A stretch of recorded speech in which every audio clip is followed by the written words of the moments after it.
Hello hi नमस्ते, क्या हाल चाल? Very very very warm welcome all of you to the very first class of biology in project 45। तो सबसे पहले तो बेटा जल्दी से ये बताएंगे, क्या आपको आपकी समृद्धि मैम की आवाज क्लियरली आ रही है? अगर मैं आपको क्लियरली सुनाई दे रही हूं, दिखाई दे रही हूं, तो प्यारा सा एक सनफ्लावर बना दो, सूरजमुखी का एक प्यारा सा सनफ्लावर बना दो बेटा चैट में, क्योंकि आपकी समृद्धि मैम को बहुत ही प्रिय है सनफ्लावर, है ना? एकदम एकदम चहिता है मैम का सनफ्लावर। तो जल्दी से बेटा बनाएंगे एक प्यारा सा sunflower. If I am clearly audible and visible to everyone, and then हम स्टार्ट करेंगे बेटा हमारा आज का सेशन। आई नो आप सभी बच्चों ने, है ना, इतना प्यार दिया है अभी तक प्रोजेक्ट 45 को, इतना एक्साइटमेंट है, मैं देख रही हूं प्रोजेक्ट 45 की क्लासेस को लेकर, और होना भी चाहिए, होना भी चाहिए। क्या बात है ना? तो क्लास स्टार्ट करते हैं। बहुत सारे बच्चों के मन में बहुत सारे सवाल होंगे कि मैम किस तरीके से हम अपनी क्लासेस करने वाले हैं, किस तरीके से हमें नोट्स बनाने हैं। तो सारे के सारे क्वेश्चंस को बेटा हम एक एक करके एड्रेस करेंगे। बट बिफोर वी स्टार्ट सबसे पहले बेटा मैं कुछ चीजें आप लोगों से आज डिस्कस करूंगी। सबसे पहले तो बेटा यहां पे ऐसे बहुत सारे बच्चे होंगे जिन्होंने क्लास 9th का रिजल्ट आने के बाद खुद को एक प्रॉमिस किया होगा कि यार 9th में तो देखो जो हो गया सो हो गया, बट अब क्लास 10th मेरी बोर्ड क्लास है और इस साल तो मैं स्टार्टिंग से ही पढ़ाई करूंगा, अच्छे से प्रिपेयर करूंगा और बोर्ड्स में एकदम मचा के आऊंगा, फोड़ के आऊंगा। अब इसमें से 95% बच्चे ऐसे होंगे जो अपने आप को किया हुआ ये प्रॉमिस फुलफिल नहीं कर पाए होंगे। बहुत मुश्किल होता है यार, बहुत मुश्किल होता है स्टार्टिंग से ही कंसिस्टेंट रहना, बहुत मुश्किल होता है यार डिसिप्लिन्ड रहना, बहुत मुश्किल होता है डिस्ट्रैक्ट ना होना। और ये मत सोचना कि तुम में कोई कमी है यार, ये ह्यूमन नेचर है, ह्यूमन नेचर होता है बेटा ये, है ना? हम सोचते तो बहुत कुछ है बट हम कर नहीं पाते, तो टोटली फाइन। तो सबसे पहले बेटा एक गिल्ट में से आपको बाहर आना पड़ेगा, क्योंकि जो वक्त बीत गया ना, जो वक्त बीत गया अब वो वापस नहीं आएगा। तो खुद को गिल्ट में डाल के या रिग्रेट करके टाइम वेस्ट करने से अच्छा है क्यों ना आज हम खुद को दोबारा से एक प्रॉमिस करें, क्यों ना आज हम दोबारा से खुद को एक प्रॉमिस करें कि यार जो हुआ सो हुआ, हाँ छोड़ो कल की बातें, कल की बात पुरानी, है ना? नए दौर से हम लिखेंगे जो भी नया नया, है ना? तो आज एक नई शुरुआत करते हैं, आज एक नई शुरुआत करते हैं समृद्धि मैम के साथ, है ना? आज हम समृद्धि मैम को तो प्रॉमिस करेंगे ही करेंगे, बट आज हम खुद को एक प्रॉमिस करेंगे कि अगले 45 दिन में एक भी दिन वेस्ट नहीं करूंगा, मैं कंसिस्टेंट रहूंगा और किसी और के लिए नहीं, मैं अपने मम्मी पापा के लिए नहीं, अपने टीचर्स के लिए नहीं, मैं किसी के लिए नहीं, मैं मेहनत करूंगा सिर्फ और सिर्फ अपने लिए। You have to do this for yourself, ठीक है? अपने लिए करना है आपको ये, ठीक है? चलो आंखों में मार ज्यादा ही सीरियस हो गई मैम तो, ठीक है? चलो क्या करना है, तो सबसे पहले तो भाई कल से आपकी क्लासेस शुरू हो चुकी हैं। आप सब बच्चों को अपनी डेट शीट एक तो याद हो जानी चाहिए। अभी तो बहुत सारे बच्चे बैठे हैं, पहले एग्जाम के बाद तो पता ही नहीं दूसरा एग्जाम किस चीज का है, पहला पता है मैथ्स का है, दूसरा पता ही नहीं। तो यार सबसे पहले तो क्या करना है, अपनी एक डेट शीट की प्रिंट आउट निकाल लो और जहां बैठ के पढ़ते हो वहां चिपका दो, और उस डेट शीट के ऊपर बेटा अपना टारगेट लिख लो कि मेरे को 100 एंड 100 इतने मार्क्स लाने हैं। भाई मैं अभी हाफ ईयरली एग्जाम्स में 60% लाया हूं, तो मेरे को अपना एक टारगेट अचीव करना है यार, 85 तो लाने ही लाने हैं। मैं 85 लेकर आया हूं, मुझे तो 95 लाने ही लाने हैं। भाई अपना एक टारगेट तो सेट करो, set a target for yourself. Date sheet का प्रिंट निकाल के चिपकाओ और ऊपर अपना टारगेट लिखो, तो आते जाते तुम नलायकों को दिखना चाहिए कि तुमने खुद को एक प्रॉमिस किया हुआ है, ठीक है? चलो अब बेटा ये सब तो तुम्हें बहुत लोग बता चुके होंगे कि ये करना है, ये करना है, बट आज मैं एक बार तुम्हें ये बता देती हूँ क्या नहीं करना है ना। तो ज्ञान तो भाई हर कोई देता है, ऐसे करो वैसे करो, ऐसे करो वैसे करो, मैं बताती हूँ क्या नहीं करना है ना, क्योंकि बाकी तो तुमको बाकी लोग बता ही देंगे क्या करना है, क्या नहीं करना वो मैं बता देती हूँ। क्या नहीं करना, अगले 45 दिन आपको क्या नहीं करना है, अगले 45 दिन बेटा आपको अपनी एक भी बैकलॉग क्रिएट नहीं होने देनी है।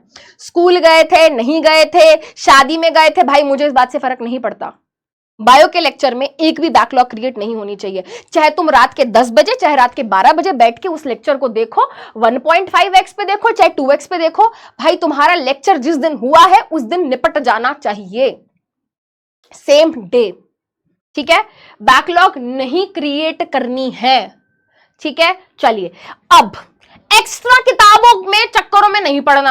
यहां से भी किताब मिल रही है, ये वाली भी बढ़िया है, ये भी ले लेता हूं, ये भी ले लेता हूं, एनसीईआरटी तो पड़ी ही है, उस पर तो धूल जम रही है, एक काम करता हूं एक्स्ट्रा किताबें खरीद लेता हूं, ये वाली भी वो वाली भी। नहीं बेटा, stick to NCERT right now, सिर्फ और सिर्फ एनसीईआरटी। एनसीईआरटी पेपर एनसीईआरटी से बाहर नहीं आएगा, पेपर मेरे नोट्स से बाहर नहीं आएगा, तो उस चीज के बारे में सोचना ही नहीं है। तुम्हारे टीचर्स जो तुम्हें सिखा रहे हैं उस पे फोकस करो, चाहे मैं हूं चाहे कोई भी टीचर है बेटा, फोकस ऑन दी इंस्ट्रक्शंस जो भी आपके टीचर आपको देख रहे हैं। तो इस टाइम बेटा एक्स्ट्रा रेफरेंस बुक इन सब चक्करों में नहीं पढ़ना है। ठीक है, फोकस और एनसीईआरटी ओनली। ठीक है, एनसीईआरटी की थ्योरी है, एनसीईआरटी की एक्टिविटीज है, एनसीईआरटी के क्वेश्चंस हैं, सब कुछ हम करा देंगे, टेंशन मत लो। अच्छा, नोट्स नहीं कलेक्ट करने, है ना। मेरी क्लास में एक बच्चा है मैम, वो बहुत सुंदर नोट्स बनाता है, मैं उसके नोट्स मांग के ले आऊंगा और उसमें से पढ़ लूंगा। 80 to 85% बच्चे बेटा ये चीज करते हैं। इधर उधर के नोट्स मत इकट्ठे करो, इधर से भी डाउनलोड कर लिए उधर से भी डाउनलोड कर लिए, अपने नोट्स बनाने नहीं है। क्यों नहीं बनाने भाई? भाई तुम्हारी जो पीपीटी आज मैं लेकर आई हूं ना, या फिर आगे भी लेकर आऊंगी बेटा, वो इस तरीके से मैंने डिजाइन करी है कि उसमें सारा कंटेंट डाल दिया है, और जो भी बेटा मैं यहां पर आपको स्लाइड पे लेकर आ रही हूं, लिखकर ला रही हूं, वो आपके नोट्स में होना चाहिए और वो साथ साथ बन जाना चाहिए। वही आपके नोट्स हैं बेटा, वही आपके लॉन्ग नोट्स, वही आपके शॉर्ट नोट्स, वही है सब कुछ। तो वो आपको क्या करना है बेटा, वो आपको जरूर नोट करना है। तो बार बार बच्चे पूछ रहे थे कि मैम नोट्स नोट्स नोट, भाई किसी और के नोट्स नहीं, समृद्धि मैम जो लिखवा रही हैं वही नोट्स हैं, है ना। क्वेश्चन जो कराऊंगी वो आप मत लिखना नोट्स में, कोई दिक्कत नहीं है। ठीक है, बट जो मैं ये लेकर आई हूं, है ना, जो मैं ये टेबल लेकर आई हूं, जो ये एग्जाम्पल लेकर आई हूं, है ना, जो ये सब चीजें लेकर आई हूं, ठीक है, ये सारे फ्लो चार्ट लेकर आई हूं, ये सब चीजें जो लेकर आई हूं, ये जो टेबल लेकर आई हूं, यही है बेटा आपके नोट्स, यही है आपके नोट्स। ठीक है, तो नोट्स नहीं कलेक्ट करने और डिस्ट्रैक्ट नहीं होना है। भाई तुम्हारा इंस्टाग्राम अकाउंट डीएक्टिवेट हो जाना चाहिए आज। ठीक है, इंस्टाग्राम अकाउंट डीएक्टिवेट हो जाना चाहिए आज। ठीक है, तुम कोई ऐसे इन्फ्लुएंसर तो हो नहीं, है ना। ये तो है नहीं कि तुम अगर 2 महीने या 3 महीने अपना इंस्टाग्राम अकाउंट नहीं चलाओगे तो तुम्हें लाखों का नुकसान हो जाएगा। ठीक है, you are not getting anything out of your Instagram और any other social media app right now, Facebook, Instagram, जो भी यूज करते हो यार तुम लोग, है ना, जो गेम खेलते हो, BGMI, फ्री फायर, पता नहीं क्या क्या, सब कुछ डिलीट, सब कुछ deactivate, no distractions right now. रट्टा नहीं मारना, बायो को लेकर तो स्पेशली बच्चे होते हैं, अरे आखिरी के टाइम पे हम रट्टा मार लेंगे और हो जाएगा हमारा। तो भाई रट्टा काम नहीं आएगा, हर चीज समझ के जानी है। अपनी भाषा में भी लिखकर आओगे तो भी मार्क्स मिल जाएंगे। जरूरी नहीं होता कि जो एग्जैक्ट सेम लाइन है वही लिखकर आएंगे तो मार्क्स मिलेगा, नहीं। आपको अगर कंसेप्ट आता है, अपनी भाषा में लिखकर आओगे, अपने शब्दों में लिखकर आओगे तो भी मार्क्स मिल जाएंगे। तो रटना नहीं है, चीजों को समझना है। और बेटा हर क्लास के बाद आपको एक डेली होम असाइनमेंट DHA या फिर DPP, डेली प्रैक्टिस पेपर मिलेगा। क्लास में जो भी टॉपिक पढ़ाए गए होंगे उससे रिलेटेड कुछ क्वेश्चंस दिए होंगे, उनको आपको सॉल्व करना है। ठीक है, वो आपको स्किप नहीं करना। बस ये कुछ चीजें हैं जो आपको नहीं करनी, और बस मुझको फॉलो करते जाओ, खुद पे विश्वास रखो, मुझ पे विश्वास रखो, और जस्ट अच्छे बच्चों की तरह डिसिप्लिन होके अगले 45 दिन मुझे दे दो। ठीक है, और फिर हम करते हैं बेटा आज की क्लास स्टार्ट। तो फटाफट से करते हैं स्टार्ट बेटा। साइंस की आई थिंक आज आपकी पहली क्लास है, तो मैं आपको बता दूं बेटा, आपका जो साइंस का पेपर है वो होने वाला है 100 मार्क्स का। अब ये जो 100 मार्क्स का पेपर होता है बेटा, ये डिवाइडेड होता है 20 + 80। 20-80 का क्या है भाई, 20 और 80 है इंटरनल असेसमेंट। तुमने प्रोजेक्ट बनाई, फाइल बनाई, नोटबुक बनाई, तुमने UT दिए, तुमने टीचर की नाक में कितना दम किया, तुमने टीचर को कितने खून के आंसू रुलाया, ये सारे 20 मार्क्स इसी से डिसाइड होते हैं, है ना। पंगे लिए थे, कूल बन रहे थे टीचर के सामने, अब बेटा तुम्हारे 2 मार्क्स गए बेटा, गए, टाटा बाय बाय, भूल जाओ। ठीक है, तो ये इंटरनल असेसमेंट बेटा जो होना था अब हो गया, है ना। वैसे भी अब तुम्हारा ऑलमोस्ट प्री बोर्ड स्टार्ट होने वाले होंगे पेपर में। ठीक है, ये है बेटा 80 मार्क्स का पेपर। जो कि आप पेपर में लिख कर आओगे, जो लिख कर आओगे, यही है बेटा वो 80 मार्क्स। पहले क्या होता था बेटा, जो 80 मार्क्स का पेपर आता था, है ना, वो मिक्स होता था, फिजिक्स केमिस्ट्री बायो के ना क्वेश्चंस रैंडमली होते थे, बीच बीच में फिजिक्स, बीच बीच में हमारा क्या बोलते हैं बायो केमिस्ट्री, ऐसे होता था। बट इस साल क्या हो गया है बेटा, पेपर पैटर्न बदल गया है। इस बारी क्या है बेटा, section A, section B, section C होगा। सेक्शन ए होगा बायोलॉजी का, सेक्शन बी होगा आई थिंक इसका केमिस्ट्री का, और सेक्शन सी होगा फिजिक्स का। अब इस 80 मार्क्स में बेटा मैं आपको बता देती हूं, इस 80 मार्क्स में बेटा जो फिजिक्स की वेटेज है, सुन लो, फिजिक्स की जो वेटेज है बेटा वो है 25 मार्क्स की। 25 मार्क्स की आपकी फिजिक्स आएगी, 25 मार्क्स की बेटा आपकी क्या आएगी, बायोलॉजी आएगी। 25 25 50 कितना बचा, 30।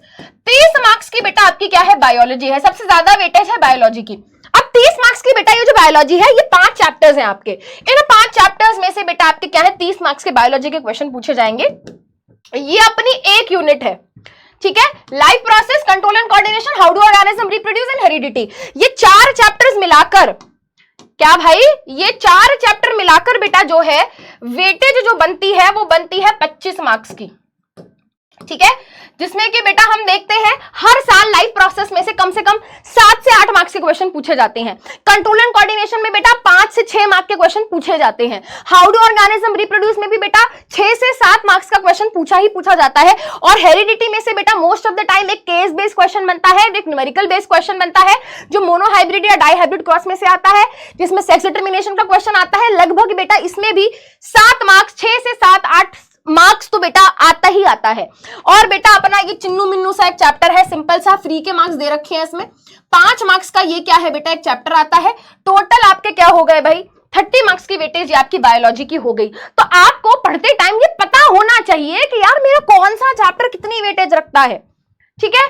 तो ये चीज है बेटा, इस तरीके से आपका क्या है पेपर डिजाइन होने वाला है। जितनी बातें मुझे बतानी थी वो मैं बता चुकी हूं। विदाउट वेस्टिंग टाइम हम अब स्टार्ट करेंगे। अगर सभी बच्चे रेडी हैं तो जल्दी से क्या बनाएंगे, सनफ्लावर बनाएंगे, ठीक है। तो चलिए बेटा करते हैं स्टार्ट। आज की क्लास में हम क्या करेंगे बेटा, आज की क्लास में हम पढ़ेंगे न्यूट्रिशन टॉपिक को। अब जो ये हमारा लाइफ प्रोसेस चैप्टर है, इसको ब्रॉडली 4 टॉपिक्स में डिवाइड किया गया है। पहला है न्यूट्रिशन, दूसरा है रेस्पिरेशन, तीसरा है ट्रांसपोर्टेशन एंड चौथा है एक्सक्रीशन। चारों ही टॉपिक्स इंपॉर्टेंट है। हर टॉपिक में से बेटा कुछ ऐसे सब टॉपिक हैं जिनसे क्वेश्चन बनते ही बनते हैं। जैसे कि आज के टॉपिक में हम देखेंगे फोटोसिंथेसिस और ह्यूमन डाइजेस्टिव सिस्टम वाले से क्वेश्चन बनते ही बनते हैं। उनमें भी स्पेसिफिकली देखा जाए तो लिवर का एक क्वेश्चन आ जाता है, विलाय का क्वेश्चन तो भाई आता ही आता है, वो तो आएगा ही आएगा, है ना, वो तो नो डाउट आएगा ही आएगा। तो इस तरीके से मैं आपको बताती चलूंगी कि भाई क्या तो सबसे ज्यादा सुप्रीमली इंपॉर्टेंट है वो मैं आपको बता दूंगी, ठीक है। चलो स्टार्ट करते हैं, ठीक है। तो न्यूट्रिशन पढ़ेंगे, उससे रिलेटेड जो भी क्वेश्चंस है बेटा वो हम क्या करेंगे आज क्लास में डिस्कस करेंगे। अब मेरी बात सुनो, पास आके बताती हूँ। मेरी बात सुन बच्चे, स्ट्रेस मत ले, क्योंकि अगर तू बेटा स्ट्रेस लेगा ना इस टाइम तो फिर प्रॉब्लम हो जाएगी। क्योंकि दिमाग पे अगर प्रेशर आ गया ना तो पढ़ाई कैसे करेगा यार, कैसे करेगा पढ़ाई। स्ट्रेस नहीं देना, ठीक है बेटा। डर से नहीं पढ़ना, डर नहीं होना चाहिए, विश्वास होना चाहिए खुद पे, टीचर्स पे विश्वास होना चाहिए। स्ट्रेस नहीं लेना, सब हो जाएगा। यहां तक आ गए हो ना, दैट मीन्स अब तुम्हें पता है कि तुम्हें पढ़ाई करने की अब तो जरूरत है।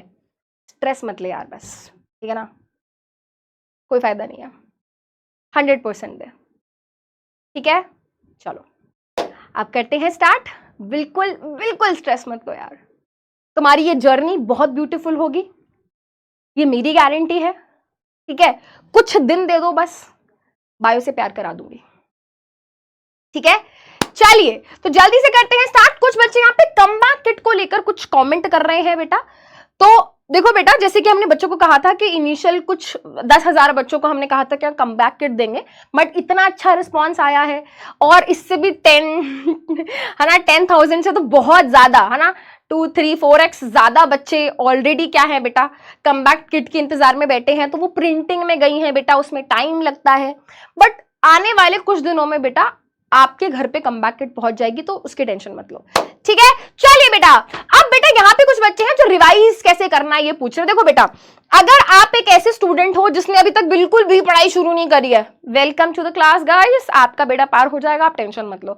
अगर आप ऐसे स्टूडेंट हो जिसने थोड़ी बहुत पढ़ाई कर रखी है बट अभी भी आपको कॉन्सेप्ट्स पॉलिश करने हैं, welcome to the class guys, आपका भी बेड़ा पार हो जाएगा। और अगर आप ऐसे स्टूडेंट हो जिसने अच्छे से सब कुछ स्टार्टिंग से ही पढ़ाई करी है बट एक इन डेप्थ रिविजन करनी है, welcome to you my class guys, है ना। तो यहाँ पे सब बच्चों का टाइम बिल्कुल एकदम, है ना, टाइम रहते बेटा सब बच्चों की यहाँ पे हम क्या कर देंगे, मदद कर देंगे। चलो बेटा, तो जल्दी से करते हैं आज की क्लास स्टार्ट। चैप्टर का नाम है लाइफ प्रोसेसेस। लाइफ का मतलब क्या होता है, what do we mean by life, पहले बताओ मैं कैसी लग रही हूँ। ठीक है, चलो, लाइफ का क्या मतलब होता है, लाइफ का मतलब होता है living, right. What do we mean by life, life मतलब लिविंग। प्रोसेसेस का मतलब क्या होता है, प्रोसेसेस का मतलब होता है प्रक्रिया। ऐसी प्रोसेसेस, ऐसी प्रक्रिया जिसकी वजह से कोई भी लिविंग ऑर्गेनिज्म खुद को जिंदा रख पाता है, उन प्रोसेसेस को हम बोलते हैं लाइफ प्रोसेसेस। मैं दोबारा रिपीट करूंगी, ऐसे प्रोसेसेस जिनकी वजह से कोई भी लिविंग ऑर्गेनिज्म खुद को जिंदा रख पाता है, उन प्रोसेसेस को हम बोलते हैं लाइफ प्रोसेसेस। कोई भी लिविंग ऑर्गेनिज्म मतलब जैसे कि ह्यूमन बींग्स, जैसे कि मैं, जैसे कि तुम, जैसे कि प्लांट्स, जैसे कि एक छोटा सा बैक्टीरिया, जैसे कि एक छोटा सा अमीबा, जैसे कि एक बड़ा सा एलिफेंट, जैसे कि ये फिश, जैसे कि ये पैरामीशियम, जैसे कि ये बटरफ्लाई। भाई कोई भी लिविंग ऑर्गेनिज्म अगर सरवाइव कर पा रहा है, खुद को जिंदा रख पा रहा है, क्यों रख पा रहा है, क्योंकि उसके बॉडी में कंटिन्यूअसली कुछ ऐसी प्रोसेसेस हो रही हैं जो उसको जिंदा रखने में हेल्प कर रही हैं। कौन सी है वो 4 लाइफ प्रोसेस जो हमको पढ़नी है। पहली process nutrition related to food, जिसके बारे में आज हम पढ़ने भी वाले हैं, जिसके बारे में पढ़ने भी वाले हैं। भाई कोई भी लिविंग ऑर्गेनिज्म है, मैं हूं, तुम हो, कोई जानवर है, कोई पेड़ है, कोई बैक्टीरिया है, हर लिविंग ऑर्गेनिज्म को खाना चाहिए सर्वाइवल के लिए, हर ऑर्गेनिज्म को खाना चाहिए। हाँ, हम अपना खाना पेड़ पौधों से ले लेते हैं, एनिमल से ले लेते हैं, है ना। अमीबा किसी और छोटे से लिविंग ऑर्गेनिज्म को खाता होगा, सबका तरीका अलग हो सकता है बट खाना सबको चाहिए। एक छोटा सा बैक्टीरिया भी बेटा जो आपको आंखों से दिख नहीं रहा, वो भी क्या करता है बेटा, वो भी अपना खाना ढूंढता रहता है। एक अमीबा पैरामीशियम जो आपको दिख भी नहीं रहा ना, वो भी खाना ढूंढता रहता है। एक बर्ड बेटा जो उड़ती रहती है, वो भी खाने की खोज में उड़ रही है। तो each and every living organism require food. क्यों? क्योंकि फूड से एनर्जी मिलती है। उस फूड को यूज करके क्या करते हैं बेटा, कोई भी लिविंग ऑर्गेनिज्म फूड क्यों खाता है, मम्मी पीछे पड़ी रहती है बेटा, खाना खा ले, खाना खा ले, खाना खा ले, है ना। देखो मेरी मम्मी ने मुझे फ्रूट्स काट के दिए थे, डांट पड़ेगी, मम्मी देख रही होंगी तो, अभी तक नहीं खाए, 1 बजे दिए थे। ठीक है, तो why do we need food, बताओ जल्दी बताओ, why do we need food. Very good, क्योंकि फूड से मिलेगी एनर्जी, क्योंकि फूड की मदद से बेटा कोई भी लिविंग ऑर्गेनिज्म क्या बनाएगा, एनर्जी। फूड की मदद से बॉडी में ग्रोथ एंड डेवलपमेंट होगी। फूड की मदद से क्या होगा बेटा, फूड की मदद से क्या होगा, हमारी बॉडी के अंदर जो डैमेज्ड टिश्यूज है वो रिपेयर होंगे। क्या होंगे बेटा, वो रिपेयर होंगे। तो फूड हमारी बॉडी के लिए बहुत जरूरी है। अब कैसे कोई भी लिविंग ऑर्गेनिज्म इस फूड को ऑब्टेन करता है, कैसे उसको यूटिलाइज करता है, इसी प्रोसेस को बोला जाता है न्यूट्रिशन। एक बच्चा कह रहा है फूड क्यों खाते हैं, क्योंकि ईटिंग। चलाक, फूड हम इसलिए खाते हैं क्योंकि फूड से एनर्जी मिलती है। फूड इसलिए खाते हैं क्योंकि फूड की मदद से energy, growth, development, damage tissues का रिपेयर और ये सब चीजें होती हैं, इसलिए हम फूड खाते हैं। अब बेटा हम तो फूड ऐसे ही खा लेते हैं, प्लांट्स को देखो अपना खाना खुद बना लेते हैं, फंजाई को देखें तो वो डेड एंड डिकेइंग ऑर्गेनिज्म से अपना खाना ले लेते हैं। तो सबका बेटा ये फूड को ऑब्टेन करने का, है ना, फूड को ऑब्टेन करने का ये जो मैकेनिज्म है सबका अलग है। ठीक है, तो यही आज हमको पढ़ना है और आगे वाली क्लासेस में हम रेस्पिरेशन, ट्रांसपोर्टेशन, एक्सक्रीशन के बारे में पढ़ेंगे, तो उसकी तो तुम टेंशन लो ही मत। तो न्यूट्रिशन से क्या करते हैं बेटा, फटाफट से स्टार्ट करते हैं। What do we mean by nutrition, the process of obtaining and utilization of food. ठीक है, और फूड से क्या मिलता है हम बात कर चुके हैं। Why we need food, why we need food, because food की मदद से एनर्जी बनेगी, फूड की मदद से ग्रोथ एंड डेवलपमेंट होगी, फूड की मदद से रिपेयर करेगा हमारी बॉडी डैमेज टिश्यूज को। ठीक है, चलो अब जब भी बेटा मैं न्यूट्रिशन पढ़ाती हूं तो 2 टर्म्स को लेकर बच्चों के दिमाग में बहुत कंफ्यूजन होती है। एक होता है न्यूट्रिशन और एक होता है न्यूट्रिएंट्स। एक होता है न्यूट्रिशन और एक होता है न्यूट्रिएंट्स। बेटा न्यूट्रिशन मैंने अभी आपको बताया, the process of obtaining food, और फूड को ऑब्टेन करना, फूड को यूज करना, ये होता है न्यूट्रिशन। न्यूट्रिएंट्स क्या है? बहुत मिलते जुलते टर्म्स है ना, सारा कलेश ही तो यही है मैम, सारा कलेश ही तो ये है। बायो में इतने सारे टर्म्स होते हैं, हम तो कंफ्यूज हो जाते हैं। मैं हूं ना भाई कंफ्यूजन मिटाने के लिए। न्यूट्रिएंट्स मतलब कंपोनेंट्स ऑफ फूड, ठीक है, कंपोनेंट्स ऑफ फूड को बोलते हैं हम न्यूट्रिएंट्स। कंपोनेंट्स ऑफ फूड को हम बोलते हैं न्यूट्रिएंट्स। जैसे कि बताओ भाई, फूड के कंपोनेंट क्या क्या होते हैं? हमारा फूड किस किस चीज से मिलकर बना है? वेरी गुड, कार्बोहाइड्रेट्स, प्रोटीन्स, और बताओ, जल्दी बताओ, फैट्स, और बताओ विटामिन्स एंड मिनरल्स, ठीक है, फाइबर या रफेज, एटसेट्रा एटसेट्रा, ठीक है। तो जब हम खाना खाएंगे ना, तो ये सारी चीजें हमारी बॉडी के अंदर जाएंगी, और हमारी बॉडी के अंदर जब ये कार्बोहाइड्रेट जाएगा तो ये कैसे डाइजेस्ट होगा? ये प्रोटीन, फैट, ये कैसे डाइजेस्ट होगा? यही हमें पढ़ना भी है, ठीक है। चलिए बेटा, तो ये बेसिक टर्मिनोलॉजी समझ आई। चलिए, अब कोई भी ऑर्गेनिज्म बेटा जब न्यूट्रिशन करता है, ठीक है, तो दो तरीके के न्यूट्रिशन होते हैं। कोई भी ऑर्गेनिज्म जब न्यूट्रिशन करता है तो दो तरीके के न्यूट्रिशन होते हैं बेटा। The first one is the autotrophic nutrition and the second one is heterotrophic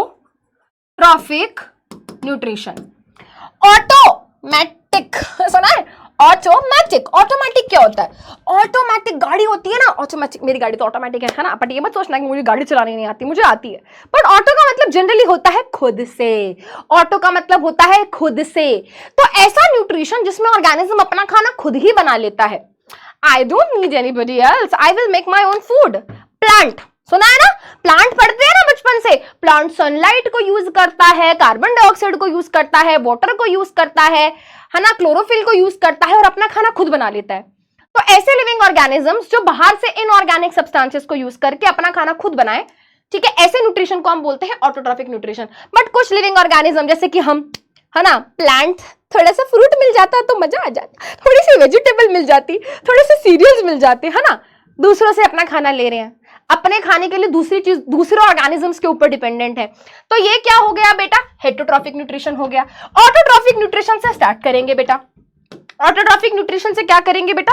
start करेंगे ऐसा न्यूट्रिशन जिसमें ऑर्गेनिज्म अपना खाना खुद बनाए। ऐसे न्यूट्रिशन को हम बोलते हैं ऑटोट्रॉफिक न्यूट्रिशन। अब ये भी क्या है बेटा? फर्दर दो कैटेगरीज में डिवाइडेड है, photo autotrophic and chemo autotrophic. अब बेटा आप देखो, इस पूरे टर्म को दो पार्ट्स में डिवाइड कर दो। ऑटोट्रॉफिक का मतलब आपको पता है, खुद से खाना बनाने वाला ऑर्गेनिज्म ऑटोट्रॉफिक ऑर्गेनिज्म होता है। फोटो का मतलब क्या है? फोटो, तू खींच मेरी फोटो, है ना, ये आया ना तुम्हारे दिमाग में बेटा। फोटो का मतलब होता है लाइट। जब ऑर्गेनिज्म लाइट एनर्जी की मदद से अपना खाना खुद बनाए, तो ऐसे ऑर्गेनिज्म या ऐसे न्यूट्रिशन को हम बोलते हैं फोटो ऑटोट्रॉफिक न्यूट्रिशन। जैसे कि प्लांट है यार, प्लांट फोटोसिंथेसिस करते हैं, अपना खाना खुद बनाते हैं। ऑटोट्रॉफिक बैक्टीरिया, जैसे कि एग्जांपल भाई यहां पर लिख लो, साइनोबैक्टीरिया को हम क्या बोलते हैं? ब्लू ग्रीन एल्गी भी बोलते हैं। तो ये अपना खाना क्या है बेटा? ये अपना खाना खुद बनाते हैं। फोटोसिंथेसिस, लाइट को यूज करके अपना खाना खुद बनाने वाले न्यूट्रिशन को फोटो ऑटोट्रॉफिक न्यूट्रिशन बोलते हैं। कुछ ऑर्गेनिजम्स ऐसे होते हैं बेटा, कीमो का मतलब होता है केमिकल। कुछ ऑर्गेनिज्म अपने आसपास पाए जाने वाले केमिकल्स को एब्जॉर्ब करते हैं, उन केमिकल्स को लेते हैं, उन केमिकल्स की मदद से अपना खाना बनाते हैं। तो ऐसे न्यूट्रिशन को हम बोलते हैं कीमो ऑटोट्रॉफिक न्यूट्रिशन, ठीक है। तो लाइट को यूज करके खाना बना रहे हैं तो फोटो ऑटोट्रॉफिक, और आसपास के केमिकल्स को यूज करके अगर खाना बना रहे हैं तो कीमो ऑटोट्रॉफिक न्यूट्रिशन, ठीक है। चलिए बेटा, अब यहां पे हेटरोट्रॉफिक न्यूट्रिशन की बात करते हैं। ऑर्गेनिज्म अगर दूसरे ऑर्गेनिज्म के ऊपर डिपेंडेंट है, जैसे कि भाई मैं प्लांट के ऊपर डिपेंडेंट हूं अपने खाने के लिए, है ना, अगर मैं वेजिटेरियन हूं तो, और अगर नॉन वेजिटेरियन हूं तो भाई मैं एनिमल से भी अपना खाना ले रही हूं, है ना, हम मिल्क ले रहे हैं, बटर, है ना, मिल्क प्रोडक्ट्स हो गए, मीट हो गया, एग हो गया, ये सब एनिमल से पाए जाने वाले क्या है, फूड प्रोडक्ट्स हैं। तो या तो हम प्लांट या एनिमल से अपना खाना ले रहे हैं, ठीक है। अब ऑर्गेनिज्म अगर दूसरे ऑर्गेनिज्म से खाना ले रहा है तो क्या है, हेटरोट्रॉफ। न्यूट्रिशन का नाम है हेटरोट्रॉफिक न्यूट्रिशन, और वो करने वाला ऑर्गेनिज्म क्या है, हेटरोट्रॉफ। तो यानी कि तुम हो, मैं हूं, हम हेटरोट्रॉफ्स हैं। Heterotrophic nutrition is further divided into 3 parts, holozoic, saprotrophic and parasitic, ठीक है। सबसे इजी होलोजोइक। होलो मतलब होल मतलब सारा, जो भी खाना उनके सामने परोसा जाता है, वो पूरे खाने को लेते हैं और अपनी बॉडी के अंदर ले जाते हैं, पूरे के पूरे खाने को लेते हैं और अपनी बॉडी के अंदर ले जाते हैं। और उनकी बॉडी के अंदर जब वो खाना जाता है तो उनकी बॉडी के अंदर जाके वो टूटता है, ब्रेक डाउन होता है। उस प्रोसेस को हम क्या बोलते हैं बेटा, जब खाना हमारी बॉडी के अंदर जाके टूटता है, ब्रेक डाउन होता है, उस प्रोसेस को हम बोलते हैं डाइजेशन। Very good. तो होलोजोइक न्यूट्रिशन में क्या होता है, फूड को हम अपनी बॉडी के अंदर ले जाते हैं। बॉडी के अंदर जब फूड को लेके जाते हैं तो बेटा उस प्रक्रिया को बोला जाता है इंजेशन। इन मतलब अंदर, बॉडी के अंदर खाने को लेके जाने वाली प्रोसेस को हम बोलते हैं इंजेशन। तो खाना बॉडी के अंदर जाता है पूरा का पूरा, और अंदर जाने के बाद, है ना, इनसाइड बॉडी के अंदर उसको तोड़ा जाता है। अगर आपने कभी भी हर्बीवोर, कार्निवोर, ओमनीवोर ये शब्द सुने हैं बेटा, they all are part of holozoic nutrition. जितने भी हर्बीवोर्स हैं, काउ, गोट, डियर, ठीक है, carnivore, tiger, lion, omnivore, human being, dog. Omnivore पता है ना, हर्बीवोर मतलब वो जो प्लांट्स को खाते हैं, कार्निवोर वो जो दूसरे एनिमल्स को खाते हैं, है ना, ओमनीवोर वो जो प्लांट और एनिमल दोनों से अपना फूड लेते हैं। तो ये सारे ऑर्गेनिजम्स किस कैटेगरी में आते हैं बेटा, होलोजोइक न्यूट्रिशन। होलोजोइक न्यूट्रिशन में याद रखेंगे पूरा खाना बॉडी के अंदर जाता है और अंदर डाइजेस्ट होता है, ठीक है, ये समझ आया, ठीक है। तो बेटा ये एग्जांपल्स बहुत इंपॉर्टेंट है। ह्यूमन बीइंग्स इसी कैटेगरी के अंदर आता है, एंड कुछ सिंगल सेल्ड ऑर्गेनिज्म है जैसे कि अमीबा, पैरामीशियम, वो भी इस कैटेगरी में आते हैं। फिर आ जाते हैं बेटा सैप्रोट्रॉफिक न्यूट्रिशन पे। सैप्रोट्रॉफिक न्यूट्रिशन क्या होता है, सैप्रोट्रॉफिक या फिर सैप्रोफिटिक, दोनों सेम है। सैप्रोट्रॉफिक या फिर सैप्रोफिटिक सेम है दोनों, ठीक है, कंफ्यूज नहीं होना। अब ये वो न्यूट्रिशन है बेटा जिसमें ऑर्गेनिज्म को जैसे ही कोई डेड बॉडी मिलती है, आहा मजा आ गया, पार्टी, नाचो नाचो, ठीक है। कोई भी डेड, डिकेइंग, डेड मतलब मरा हुआ, डिकेइंग मतलब सड़ा हुआ, कोई भी चीज जब, ऐसे इमेजिन करो बेटा, मान लो कोई किसी एनिमल की डेथ हो गई तो आपने देखा होगा उसकी बॉडी सड़ने लगती है। जब उसकी बॉडी सड़ रही है तो मैं क्या बोलूंगी, डेड एंड डिकेइंग। आय हाय हिरन मर गया, ओ सलमान भाई सॉरी, हिरन नहीं मारेंगे, सॉरी, नहीं सॉरी। मान लो बेटा कोई, है ना, कोई एनिमल मर गया, कोई प्लांट मर गया, अब उसकी बॉडी डेड एंड डिकेइंग है। अब देखा है बेटा उसकी बॉडी पे हम बोलते हैं यार कुछ बैक्टीरिया, कुछ फंगस लग गई है, हम बोलते हैं ना बैक्टीरिया फंगस लग गई है। वो क्या है, वो सारे बैक्टीरिया, वो सारे फंगस जो उसकी बॉडी के ऊपर ग्रो हो रहे हैं, वो सब क्या है बेटा, वो सब सैप्रोट्रॉफिक न्यूट्रिशन शो कर रहे हैं। क्या कर रहे हैं, सैप्रोट्रॉफिक। ऐसे ऑर्गेनिज्म जो किसी मरी हुई, सड़ी हुई, गली हुई चीज से क्या ले रहे हैं, अपना सारा फूड ले रहे हैं, है ना। तो वो जो बैक्टीरिया उस मरे हुए डेड बॉडी, है ना, उस एनिमल की डेड बॉडी से न्यूट्रिशन ले रहा है, तो वो क्या हुआ, वो सैप्रोट्रॉफिक न्यूट्रिशन हुआ। उस ऑर्गेनिज्म को मैं बोलूंगी सैप्रोट्रॉफ, समझे, क्या बोलेंगे, सैप्रोट्रॉफ। तो सैप्रोट्रॉफिक न्यूट्रिशन में ऑर्गेनिज्म क्या करता है, दूसरे मरे हुए, सड़े हुए, गले हुए ऑर्गेनिज्म से अपना फूड लेता है, ठीक है। चलो यहां पे सबसे इंपॉर्टेंट पॉइंट क्या है, जिससे एक पिछले 2 साल पहले क्वेश्चन भी बना था बेटा, वो ये वाला पॉइंट है, मैं स्टार लगा रही हूं।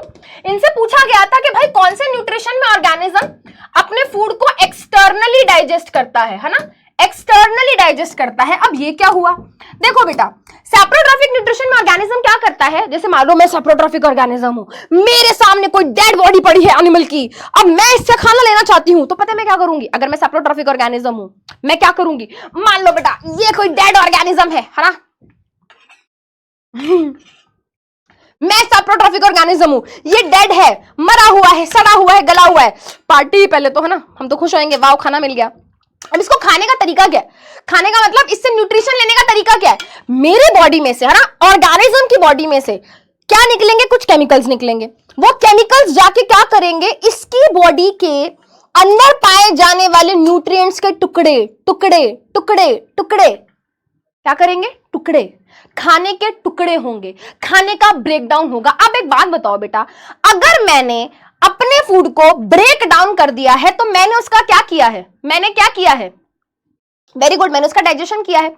मेरी बॉडी में से केमिकल निकले, है ना। अगर मैं सैप्रोट्रॉफिक ऑर्गेनिज्म हूं तो, अगर मैं ये हूं तो, है ना, तो मेरी बॉडी में से कुछ केमिकल्स निकलेंगे, इसके ऊपर जाएंगे, इसके टुकड़े टुकड़े टुकड़े टुकड़े टुकड़े, है ना, इसका ब्रेकडाउन होगा। यानी कि फूड क्या होगा? फूड ब्रेकडाउन होगा।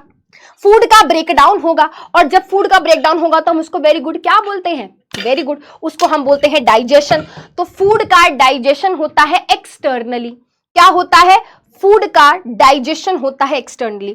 तो सैप्रोट्रॉफिक ऑर्गेनिजम्स क्या करते हैं? अपनी बॉडी में से कुछ केमिकल्स निकालते हैं, उन केमिकल्स की मदद से अपने सामने जो उनको फूड मिल रहा है उसको तोड़ते हैं, उसको सिंपलर फॉर्म में कन्वर्ट करते हैं और फिर उसको अपनी बॉडी के अंदर ले जाते हैं। तो बिल्कुल उल्टा हो गया, हम पहले खाना खाते हैं, बॉडी के अंदर लेकर जाते हैं, फिर उसको तोड़ते हैं। बट सैप्रोट्रॉफिक ऑर्गेनिज्म क्या करते हैं? सैप्रोट्रॉफिक ऑर्गेनिज्म खाने को पहले तोड़ते हैं, खाने को पहले ब्रेक डाउन करते हैं, खाने को पहले डाइजेस्ट करते हैं और फिर अपनी बॉडी के अंदर लेकर जाते हैं। As simple as that. कौन से ऑर्गेनिज्म हैं जो इस तरीके का, है ना, इस तरीके का न्यूट्रिशन शो करते हैं? तो बेटा हमारा ब्रेड मोल्ड हो गया, मशरूम हो गया, ईस्ट हो गया, मोस्ट ऑफ द फंजाई यही वाला न्यूट्रिशन दिखाते हैं। मोस्ट ऑफ द फंजाई यही वाला न्यूट्रिशन दिखाते हैं। फिर आ जाता है बेटा पैरासिटिक न्यूट्रिशन। पैरासिटिक न्यूट्रिशन में क्या होता है? एक ऑर्गेनिज्म होता है जिसको हम बोलते हैं पैरासाइट। अब वो क्या करता है बेटा? जो ऑर्गेनिज्म पैरासिटिक न्यूट्रिशन दिखाता है उस ऑर्गेनिज्म को हम बोलते हैं पैरासाइट। पैरासाइट क्या करता है? वो दूसरे लिविंग ऑर्गेनिजम्स को ढूंढता है कि यार मुझे कोई लिविंग ऑर्गेनिज्म मिल जाए तो मैं क्या करूंगा, या तो उसकी बॉडी से चिपक जाऊंगा या उसकी बॉडी के अंदर घुस जाऊंगा, है ना। जैसे कि एग्जांपल लेते हैं, अगर आपके, हाँ झूठ मत बोलना, सच बताना, क्या आपके सर में कभी जुए हुई हैं? मैम कैसा क्वेश्चन पूछ लिया, सच्चाई से कोई बताए, कौन ही बताएगा, कोई नहीं बताएगा, ठीक है। बट देखो, आपने ये तो सुना है ना कि सर में जुए हो जाती हैं। हाँ हो जाती हैं मैम। तो वो जुए क्या है बेटा? वो लाइस, जू को हिंदी में जू बोलते हैं, इंग्लिश में लाइस बोलते हैं, हेड लाइस। वो जुए, वो लाइस क्या है बेटा? वो पैरासाइट है। पैरासाइट एक ऐसा लिविंग ऑर्गेनिज्म है जो किसी और लिविंग ऑर्गेनिज्म की बॉडी से क्या करता है? न्यूट्रिशन करता है। अब ये भी समझ नहीं आया मैम? देखो, जब आपके सर में जुए हो जाती हैं तो वो आपके सर में घूमती हैं, है ना। वो सर में क्यों घूमती हैं? क्योंकि बेटा जब वो आपके सर में घूम रही हैं तो वो आपके ब्लड को सक कर रही हैं। आपको पता नहीं चल रहा बट वो आपके ब्लड को सक कर रही हैं, है ना, आपका सारा ब्लड खींच रही हैं। और हमें ये भी पता है कि हमारे ब्लड के अंदर फूड होता है, हमारे ब्लड के अंदर फूड होता है, पता है ना, हमारे ब्लड के अंदर फूड भी होता है, ऑक्सीजन भी होती है, कार्बन डाइऑक्साइड भी होता है, हार्मोन्स भी होते हैं, there are lot of things जो हमारे ब्लड में होती है। तो वो जुए पैरासाइट है, हम लिविंग ऑर्गेनिज्म है, जू पैरासाइट है। लाइस हमारी बॉडी से, हमारी बॉडी की मदद से अपना फूड का फुलफिलमेंट कर रही है। हाँ समझे? तो ऐसे लिविंग ऑर्गेनिज्म जो किसी और लिविंग ऑर्गेनिज्म से क्या करें? न्यूट्रिशन ले, किसी और लिविंग ऑर्गेनिज्म से न्यूट्रिशन ले, ठीक है। तो बेटा वो जो लाइस है वो क्या हो गया? वो पैरासाइट हो गया। और मैं, क्योंकि वो मेरे ब्लड को सक करके मेरे ब्लड से अपना खाना ले रहा है तो मैं उसके लिए होस्ट कहलाऊंगी, ठीक है। तो बेसिकली ये क्या होता है बेटा? यहां पे दो चीजें इन्वॉल्व है, एक पैरासाइट इन्वॉल्व है और एक होस्ट। होस्ट मतलब जो जिसकी मदद से वो खाना ले रहा है, जिससे वो खाना ले रहा है, तो होस्ट से वो खाना ले रहा है, होस्ट से वो खाना ले रहा है, ठीक है। तो जो खाना ले रहा है, ठीक है, पैरासाइट के एग्जाम्पल क्या है? लाइस, लीच, टिक्स, टेपवर्म। आपने सुना है बेटा, अक्सर हम बोलते हैं इसके पेट में तो कीड़े हैं, इसके पेट में तो कीड़े हैं। भाई कीड़े क्या है? आपको पता है जेन्युइनली ऐसा होता है। हमारे इंटेस्टाइन में, हमारे स्टमक में ना कुछ वॉर्म्स ग्रो करने लगते हैं। What are those? These are parasites. हमारी बॉडी के अंदर रहते हैं, हमारी बॉडी के अंदर से अपना खाना, अपना फूड का फुलफिलमेंट करते हैं, ठीक है। तो ये हो गया। अब बेटा यहां पे भी मैं स्टार लगाती हुई चल रही हूं। यहां पे मोस्ट इंपॉर्टेंट एग्जाम्पल है ये। एक प्लांट होता है बेटा जिसके पास क्लोरोफिल नहीं होता। अब जिस प्लांट के पास क्लोरोफिल नहीं होगा वो फोटोसिंथेसिस नहीं कर सकता। अब फोटोसिंथेसिस नहीं कर सकता तो भाई कैसे जिंदा रहेगा? प्लांट को तो भाई क्या चाहिए? प्लांट को तो खाना चाहिए। अब खाने के लिए क्या करेगा बेटा? एक प्लांट होता है जिसका नाम कस्क्यूटा है। आप यहां पे ध्यान से देखो बेटा, आपको एक ग्रीन प्लांट दिखेगा और उसके ऊपर ग्रो होने वाली ये येलो येलो बेल दिखेगी। तो ये जो येलो येलो कलर की बेल आपको यहां दिख रही है, ये एक प्लांट है जिसका नाम है अमर बेल। हिंदी में अमर बेल बोलते हैं, इंग्लिश में कस्क्यूटा बोलते हैं। ये एक पैरासिटिक प्लांट है। ये दूसरे प्लांट के ऊपर चिपक जाता है और उससे न्यूट्रिशन लेता रहता है। तो ये मान लो एक ग्रीन प्लांट है जो फोटोसिंथेसिस कर सकता है, ये अमर बेल है, ये कस्क्यूटा है, इसके ऊपर चिपक जाएगा और इससे न्यूट्रिशन लेता रहेगा लेता रहेगा लेता रहेगा। बहुत इंपॉर्टेंट एग्जाम्पल है, पेपर में क्वेश्चन बनता है। ठीक है, अगर इतनी बात सभी बच्चों को समझ आ गई है तो जल्दी से एक बार चैट में कर देंगे #CH। जल्दी से एक बारी चैट में कर देंगे #CH और फिर हम आगे बढ़ते हैं। जल्दी से चैट में करेंगे #CH। बहुत बढ़िया, बहुत बढ़िया। ठीक है, चलो बेटा अब एक बार देखते हैं कि प्लांट्स के अंदर फोटोसिंथेसिस की प्रोसेस कैसे होती है। हमारा टॉपिक ये है न्यूट्रिशन इन प्लांट्स। प्लांट्स के अंदर न्यूट्रिशन की प्रोसेस कैसे होती है? तो भाई प्लांट के अंदर न्यूट्रिशन की प्रोसेस यानी खाना बनाने की प्रक्रिया कैसे होती है? By the process of photosynthesis. तो बेटा फोटोसिंथेसिस के बारे में हम बचपन से पढ़ते हुए आ रहे हैं। Photosynthesis is a type of process in which plants obtain, क्या रिपीट करूं, क्या रिपीट करूं? मैंने यही तो बोला कि हेटेरोट्रॉफिक न्यूट्रिशन वो न्यूट्रिशन जिसमें ऑर्गेनिज्म अपना खाना खुद नहीं बनाता, दूसरों के ऊपर डिपेंड है। ठीक है, holozoic nutrition, saprotrophic nutrition, parasitic nutrition. अगर ऑर्गेनिज्म पूरा खाना अपनी बॉडी के अंदर ले जाए और अंदर डाइजेस्ट करे तो हो गया होलोजोइक। अगर पहले फूड को बाहर तोड़ दे, बाहर तोड़ के डाइजेस्ट करके फिर अपनी बॉडी के अंदर लेकर जाए तो सैप्रोट्रॉफिक। और यहाँ पे डेड एंड डिकेइंग होता है मैटर। पैरासिटिक न्यूट्रिशन में ऑर्गेनिज्म दूसरे लिविंग ऑर्गेनिज्म से अपना खाना लेता है। फोटोसिंथेसिस पे आते हैं बेटा। तो फोटोसिंथेसिस एक ऐसी प्रोसेस है जिसमें ऑर्गेनिज्म क्या करता है? प्लांट क्या करता है? अपना खाना खुद बनाता है। अब अपना खाना खुद बनाने के लिए ध्यान से सुनेंगे बेटा, अपना खाना खुद बनाने के लिए प्लांट को 4 चीजें चाहिए। प्लांट अगर फोटोसिंथेसिस करना चाहता है तो उसको 4 चीजें चाहिए। पहला है कार्बन डाइऑक्साइड जो उसको एटमॉस्फेयर से मिलती है, एयर से मिलती है। वाटर जो उसको सॉइल से मिलता है, जिसको एब्जॉर्ब करने में कौन हेल्प करता है? रूट्स। ठीक है, प्लांट को लाइट एनर्जी चाहिए बेटा, प्लांट को लाइट एनर्जी चाहिए। प्लांट को लाइट एनर्जी कहां से मिलती है? सनलाइट की मदद से, सन से मिलती है। और प्लांट को क्या चाहिए? क्लोरोफिल चाहिए। प्लांट को क्या चाहिए? क्लोरोफिल चाहिए। क्लोरोफिल कहां पाया जाता है? क्लोरोफिल बेटा प्लांट के अंदर पाया जाता है क्लोरोप्लास्ट नामक किसमें? सेल ऑर्गेनेली में। ठीक है, समझ गए इतना? तो जल्दी से एक बार देखते हैं, मैं यहाँ पे फ्लो चार्ट बना के दिखाऊंगी। फोटोसिंथेसिस होती कहां है? पहले आप मुझे एक बात बताओ, क्या प्लांट के ईच एंड एवरी पार्ट में फोटोसिंथेसिस होती है? नहीं, प्लांट के हर पार्ट में फोटोसिंथेसिस नहीं होती। केवल जो ग्रीन पार्ट्स हैं, मैम ग्रीन पार्ट्स मतलब जहां पे क्लोरोफिल होगा। जो भी बेटा ग्रीन पार्ट्स होते हैं जैसे कि लीफ, वहां पर होगी फोटोसिंथेसिस।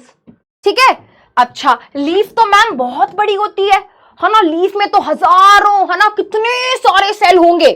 लीफ में तो बहुत सारे सेल होते हैं। वहां पर कौन से सेल्स होते हैं मैम जिनमें फोटोसिंथेसिस होती है? बेटा तो लीफ के अंदर कुछ सेल्स पाए जाते हैं जिनका नाम होता है मीजोफिल सेल्स, जैसे मान लो बेटा मैंने प्लांट के अंदर पाए जाने वाला ये एक मीजोफिल सेल बनाया, ये मैंने इसका न्यूक्लियस बनाया।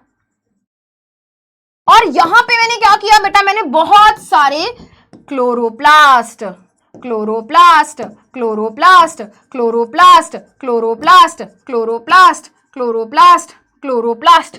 एक ही सेल में इतने सारे क्लोरोप्लास्ट। यस, एक ही सेल में बहुत सारे क्लोरोप्लास्ट। ठीक है, तो प्लांट है, प्लांट लीफ है, प्लांट के अंदर लीफ है, लीफ में हजारों सेल हैं। उन हजारों सेल्स में से बेटा ऐसे सेल्स जिनके अंदर क्लोरोप्लास्ट पाया जाता है उनको हमने बोला मीजोफिल सेल। मीजोफिल सेल के अंदर क्या है? मीजोफिल सेल के अंदर क्लोरोप्लास्ट नाम का एक सेल ऑर्गेनेली है। क्लोरोप्लास्ट के अंदर बेटा एक पिगमेंट पाया जाता है जिसका नाम है क्लोरोफिल। बेटा आपको ये समझना पड़ेगा थोड़ा सा, है ना, थोड़ा सा आपको ये समझना पड़ेगा। देखिए एनसीईआरटी का डायग्राम है, इस डायग्राम को आप ध्यान से देखिए। एनसीईआरटी ओपन कीजिए बेटा, अगर आप ध्यान से एनसीईआरटी के डायग्राम को ओपन करेंगे तो आप समझेंगे। देखो बेटा यहाँ पे हो सकता है क्लियरली ना दिख रहा हो, बट एनसीईआरटी ओपन करो। देखो यहाँ पे बेटा हमें क्या दिया हुआ है, अपर एपिडर्मिस, यहाँ पे क्या दिया हुआ है, लोअर एपिडर्मिस। ठीक है, अगर आप ध्यान से देखोगे बेटा तो आपको ये जो एपिडर्मिस के सेल्स हैं यहां पर कहीं पे भी क्लोरोप्लास्ट नहीं दिख रहे होंगे, और ये जो लोअर एपिडर्मिस है यहाँ पे भी क्लोरोप्लास्ट के सेल्स नहीं दिख रहे होंगे। बट अगर आप ये बीच वाले सेल्स देखेंगे, देखो ये वाले, ये वाले, ये वाले, ये वाले, आपको इनके अंदर भर भर के green green green green dots दिख रहे होंगे। इन्हीं सेल्स को हम बोलते हैं क्या, इन्हीं सेल्स को हम बोलते हैं मीजोफिल सेल्स। ठीक है, इन्हीं को हम बोलते हैं मीजोफिल सेल्स। बेटा अपनी एनसीईआरटी ओपन कीजिए, मैं रिपीट कर रही हूं। देखो बेटा इमेजिन करो ये क्या है, इमेजिन करो ये लीफ है। हमें पता है बेटा लीफ या प्लांट के outer most layer of cells को हम एपिडर्मिस बोलते हैं। जैसे बेटा ये मेरी स्किन है ना, ये मेरी स्किन है, तो मेरी स्किन है ना, मैंने इसको बोला भाई मेरी बॉडी में सबसे बाहर वाली लेयर क्या है, स्किन है ना।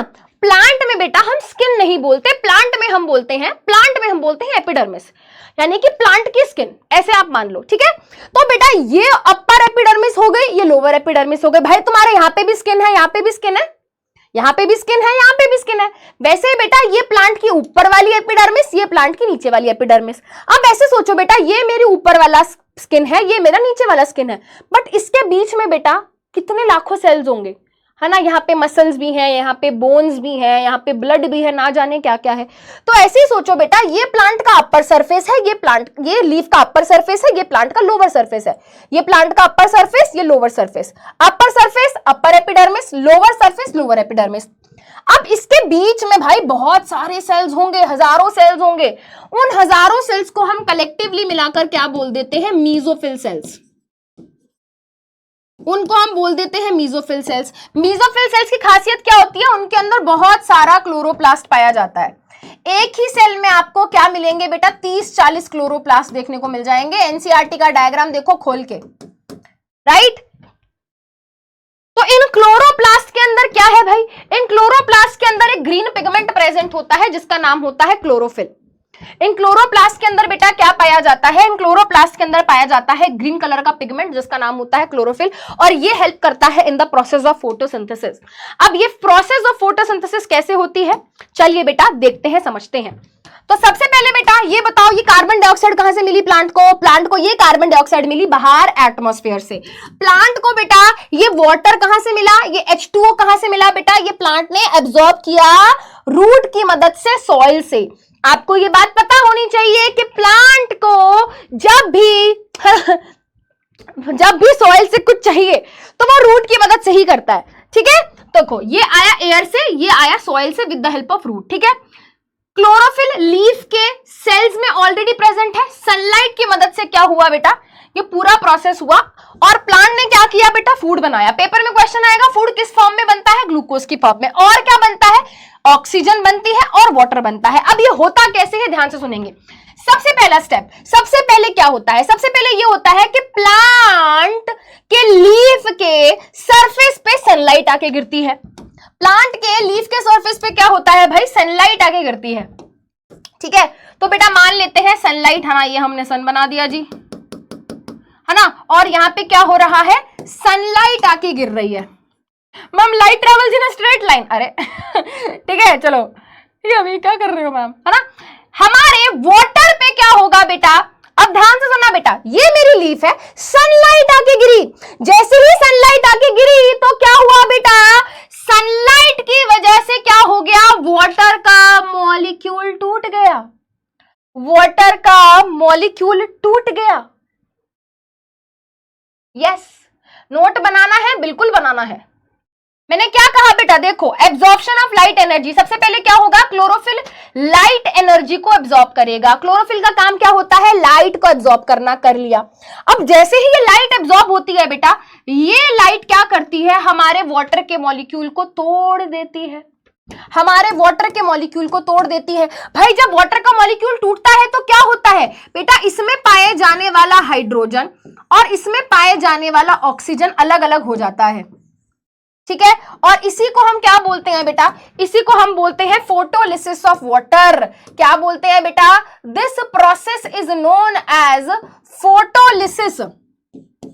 फोटो मतलब लाइट, लिसिस मतलब टूटना। फोटोलिसिस ऑफ वाटर, वाटर टूट जाता है, शीशा हो या दिल हो आखिर टूट जाता है। तो वाटर का मॉलिक्यूल टूट जाता है किस वजह से, सनलाइट की वजह से। सनलाइट की वजह से, लाइट एनर्जी की वजह से वाटर का मॉलिक्यूल टूटा, इसलिए फोटो मतलब लाइट, लिसिस मतलब टूटना, वाटर का मॉलिक्यूल टूटा। जब वाटर का मॉलिक्यूल टूटा तो हाइड्रोजन अलग हो गया, ऑक्सीजन अलग हो गया।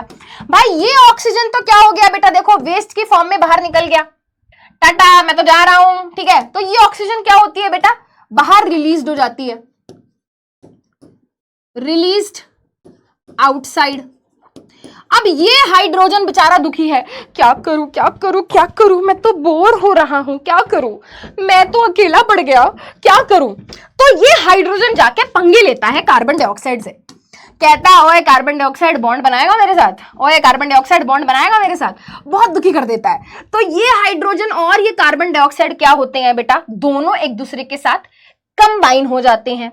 हाइड्रोजन कार्बन डाइऑक्साइड के साथ क्या होता है, कंबाइन होता है। अब यहां पे देखो बेटा, जब ये कार्बन डाइऑक्साइड और ये हाइड्रोजन आपस में क्या होता है, कंबाइन होता है, तो फॉर्मेशन होता है किसका, ग्लूकोज का। ध्यान से देखो बेटा, ग्लूकोज में क्या क्या है, कार्बन है, हाइड्रोजन है, ऑक्सीजन है। कार्बन ऑक्सीजन हाइड्रोजन, ये तीनों कार्बन ऑक्सीजन हाइड्रोजन कंबाइन होते हैं तो ग्लूकोज का फॉर्मेशन होता है, ठीक है। और यही था हमारा फूड, यही था हमारा फूड, यही तो बनाना था फोटोसिंथेसिस की प्रोसेस में। कितना इजी था भाई, सिंपली रिपीट कर रही हूं बेटा। फोटोसिंथेसिस की प्रोसेस में सबसे पहला स्टेप क्या होता है, लाइट, सनलाइट को, लाइट एनर्जी को क्लोरोफिल एब्जॉर्ब करता है। इसी लाइट की वजह से क्या होता है बेटा, जब ये लाइट आके हमारे वाटर मॉलिक्यूल के ऊपर आके गिरती है तो वाटर का मॉलिक्यूल टूटता है। वाटर का मॉलिक्यूल टूटता है तो हाइड्रोजन अलग हो जाता है, ऑक्सीजन अलग हो जाता है। ये ऑक्सीजन गैस है, ये ऑक्सीजन गैस है ना, ये ऑक्सीजन गैस है, ये देखो बेटा ये रिलीज हो गई बाहर। अब ये हाइड्रोजन जाके CO2 के साथ रिएक्ट करता है, जब ये CO2 और हाइड्रोजन रिएक्ट करता है तो ग्लूकोज बनता है, और ग्लूकोज ही तो अपना फूड है जी, ग्लूकोज ही तो अपना फूड है। तो फूड बन गया, और थोड़ा बहुत बेटा वाटर भी निकलता है as a waste product, but बाकी दोबारा से ये वाटर यूज हो जाता है प्लांट के अंदर, ठीक है। ये बात समझ आई। अच्छा यहां पे बेटा ये स्टेप देख लो जो मैंने आपको बताया, एब्जॉर्प्शन ऑफ लाइट एनर्जी ये हो गया, conversion of light energy to chemical energy. बेटा यहां पे क्या होता है, अब एनसीईआरटी में नहीं दिया बट मैं आपको बता रही हूं, हमने ये चीज पढ़ी है, energy can neither be created can not be destroyed. इसको केवल एक एनर्जी फॉर्म से दूसरी एनर्जी में कन्वर्ट किया जा सकता है। तो यहां पे बेटा जब लाइट एनर्जी कन्वर्ट होती है तो थोड़ी बहुत केमिकल एनर्जी भी बनाई जाती है। देखो law of conservation of energy guys, energy को ना ही बनाया जा सकता है ना ही खत्म किया जा सकता है, उसको केवल एक एनर्जी फॉर्म से दूसरी फॉर्म ऑफ एनर्जी में कन्वर्ट किया जाता है। तो यहां पे बेसिकली क्या होता है बेटा, लाइट एनर्जी जो कि सनलाइट से मिल रही है उसको कन्वर्ट करते हैं केमिकल एनर्जी में। केमिकल एनर्जी में, केमिकल एनर्जी बोले तो एटीपी बनाया जाता है। हमें पता है बेटा यार, हमें कोई भी काम करना है, मुझे कुछ भी काम करना है भाई, मेरे को चलना है, मेरे को सिट डाउन करना है, मुझे स्टैंड अप करना है, मुझे डांस करना है, मेरे को अपनी बॉडी के अंदर न्यूरॉन की मदद से मैसेज को, सिग्नल को एक जगह से दूसरी जगह पहुंचाना है। मेरी बॉडी को हर काम करने के लिए क्या चाहिए, एनर्जी चाहिए। हर काम करने के लिए क्या चाहिए, एनर्जी चाहिए। और एनर्जी बेटा किस फॉर्म में बनती है, एटीपी की फॉर्म में। इवन प्लांट को भी, आपको पता है प्लांट को फूड बनाना है, प्लांट को ग्लूकोज बनाना है, उसको बेटा ये बनाने के लिए भी एटीपी चाहिए। तो वो एटीपी कैसे बनाया जाता है, लाइट को एब्जॉर्ब किया, लाइट एनर्जी एब्जॉर्ब हुई, लाइट एनर्जी को एटीपी में कन्वर्ट किया, ठीक है। और इस एटीपी की मदद से क्या होगा बेटा, फूड बनेगा। बट वो पूरी कॉम्प्लेक्स प्रोसेस होती है बेटा, ठीक है। स्प्लिटिंग होती है वाटर मॉलिक्यूल की, जिसको फोटोलिसिस ऑफ वाटर बोला, और रिडक्शन होता है कार्बन डाइऑक्साइड को टू कार्बोहाइड्रेट। अब इस पर्टिकुलर टर्म को लेकर बच्चे बहुत दुखी रहते हैं। भाई तुम्हें केमिस्ट्री में रिडॉक्स रिएक्शन आता होगा, do you all know what is the meaning of redox reaction, जिसमें रिडक्शन और ऑक्सीडेशन हो। रिडक्शन का मतलब क्या होता है बेटा, जल्दी बताओ। रिडक्शन को दो ऑप्शन देती हूं बेटा, दो ऑप्शन देती हूं, पोल लगाऊंगी, बताना। रिडक्शन का मतलब क्या होता है, गेन ऑफ हाइड्रोजन या लॉस ऑफ हाइड्रोजन, ये ऑप्शन ए है, ये ऑप्शन बी है। पोल में शुरू कर रही हूं, आंसर करके बताएंगे। गेन का मतलब क्या, ओ सॉरी, रिडक्शन का मतलब क्या होता है? रिडक्शन का मतलब क्या होता है?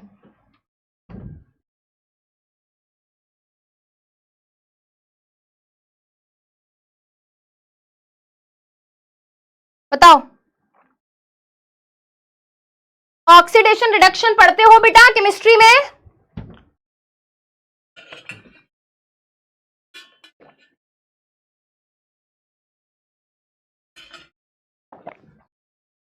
ओके, टाइम अप हो गया है, टाइम अप हो गया है। देखो बेटा, जब किसी भी चीज में हाइड्रोजन ऐड हो जाए, जब किसी में क्या हो बेटा, हाइड्रोजन का गेन हो, तो हम बोलते हैं क्या हुआ है, क्या हुआ है, रिडक्शन का प्रोसेस हुआ है। तो option A is the correct answer. देखते हैं कितने, अरे 0%, और पोल नहीं चल रहा, पोल इज नॉट वर्किंग, 0% क्या?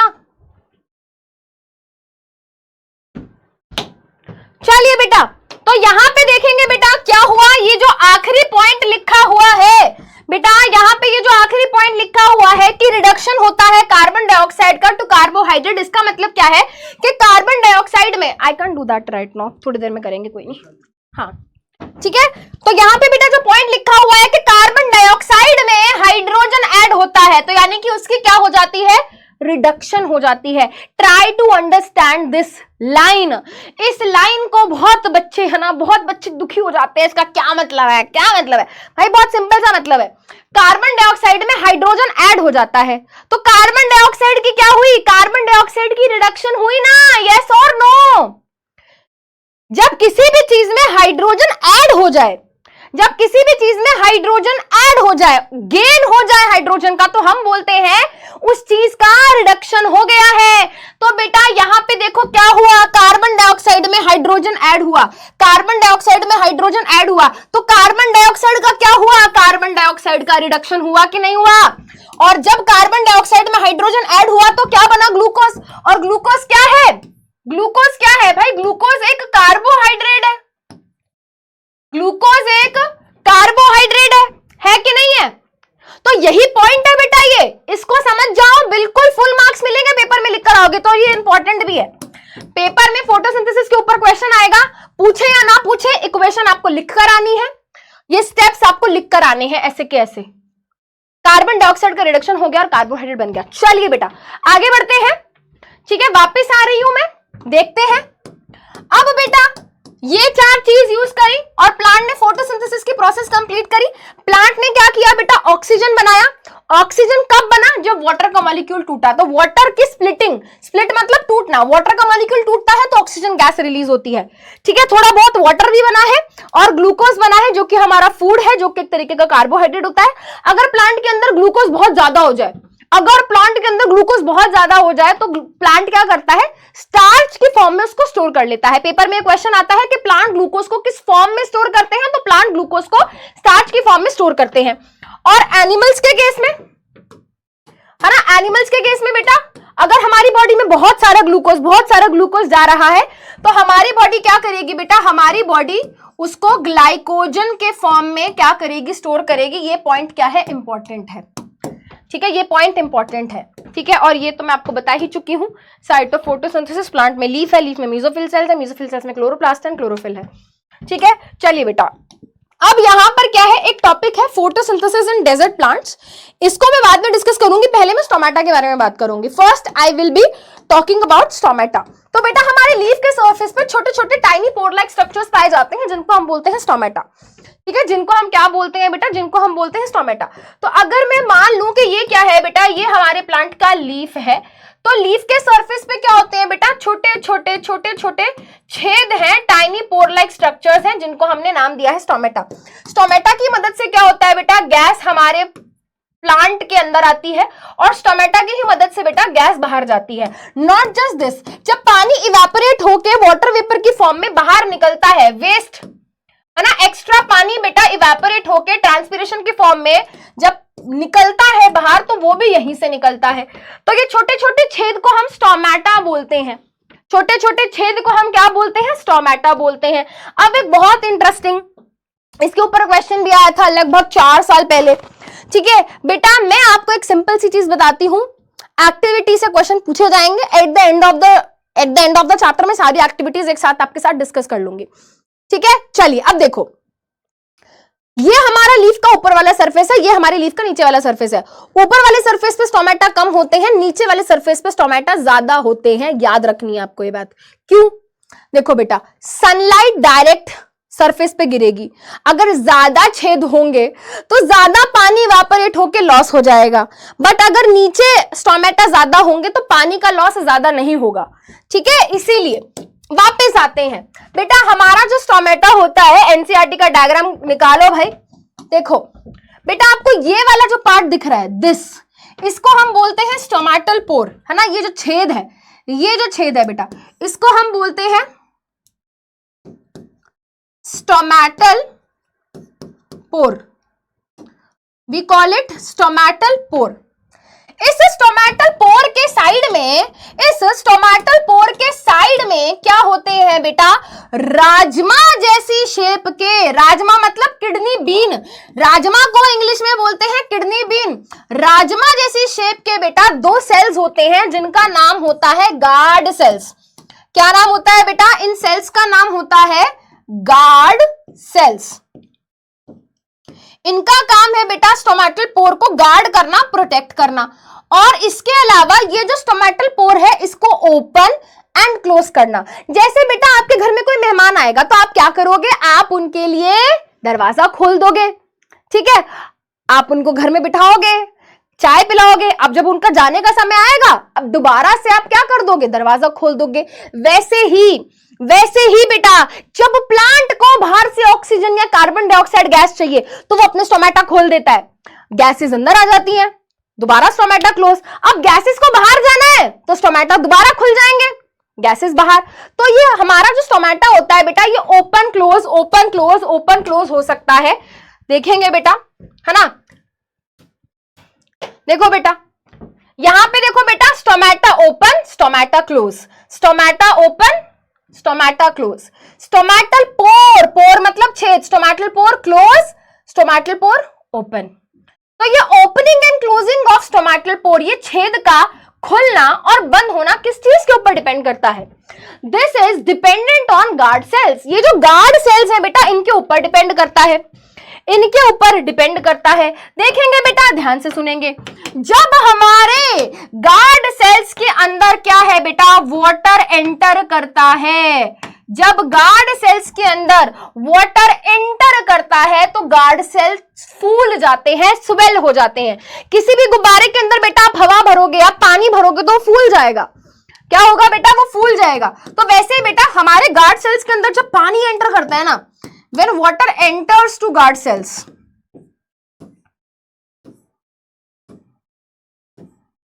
तो क्या होता है बेटा? हमारे गार्ड सेल क्या होते हैं बेटा? फूल जाते हैं। देखो बेटा यहाँ पे क्या हो रहा है, देखो बेटा यहाँ पे क्या हो रहा है, गार्ड सेल्स स्वेल हो गए। गार्ड सेल्स स्वेल होंगे, स्टोमेटल पोर ओपन हो जाएगा। यहां पे देखो बेटा, ये नैरो है और यहां पे देखो बेटा क्या है? ये वाइड है। इस टाइम पे स्टोमेटल पोर क्लोज्ड है, इस टाइम पे स्टोमेटल पोर ओपन है। तो जब वाटर एंटर करता है, गार्ड सेल स्वेल होते हैं। I will write here GC swell, ठीक है, और स्टोमेटल पोर ओपन।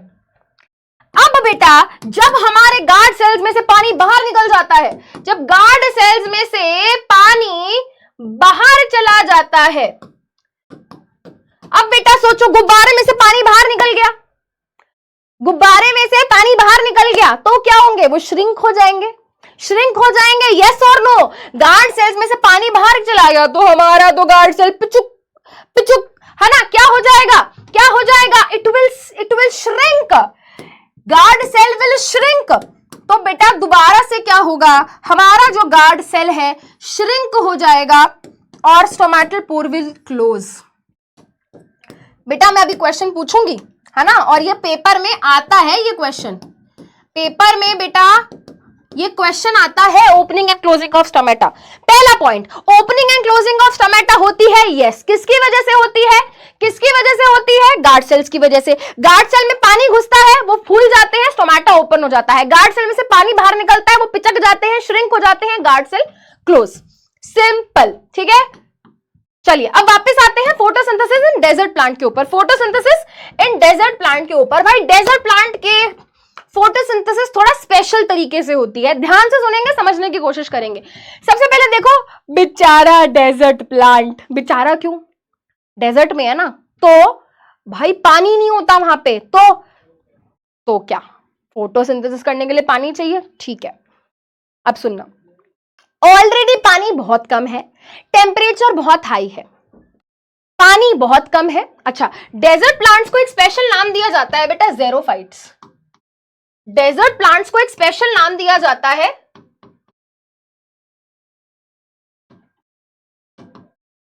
ज़ेरोफाइट्स, ठीक है। चलो मैं तुमसे कॉमन सेंस वाला क्वेश्चन पूछती हूं, जरा आंसर बताना, ठीक है।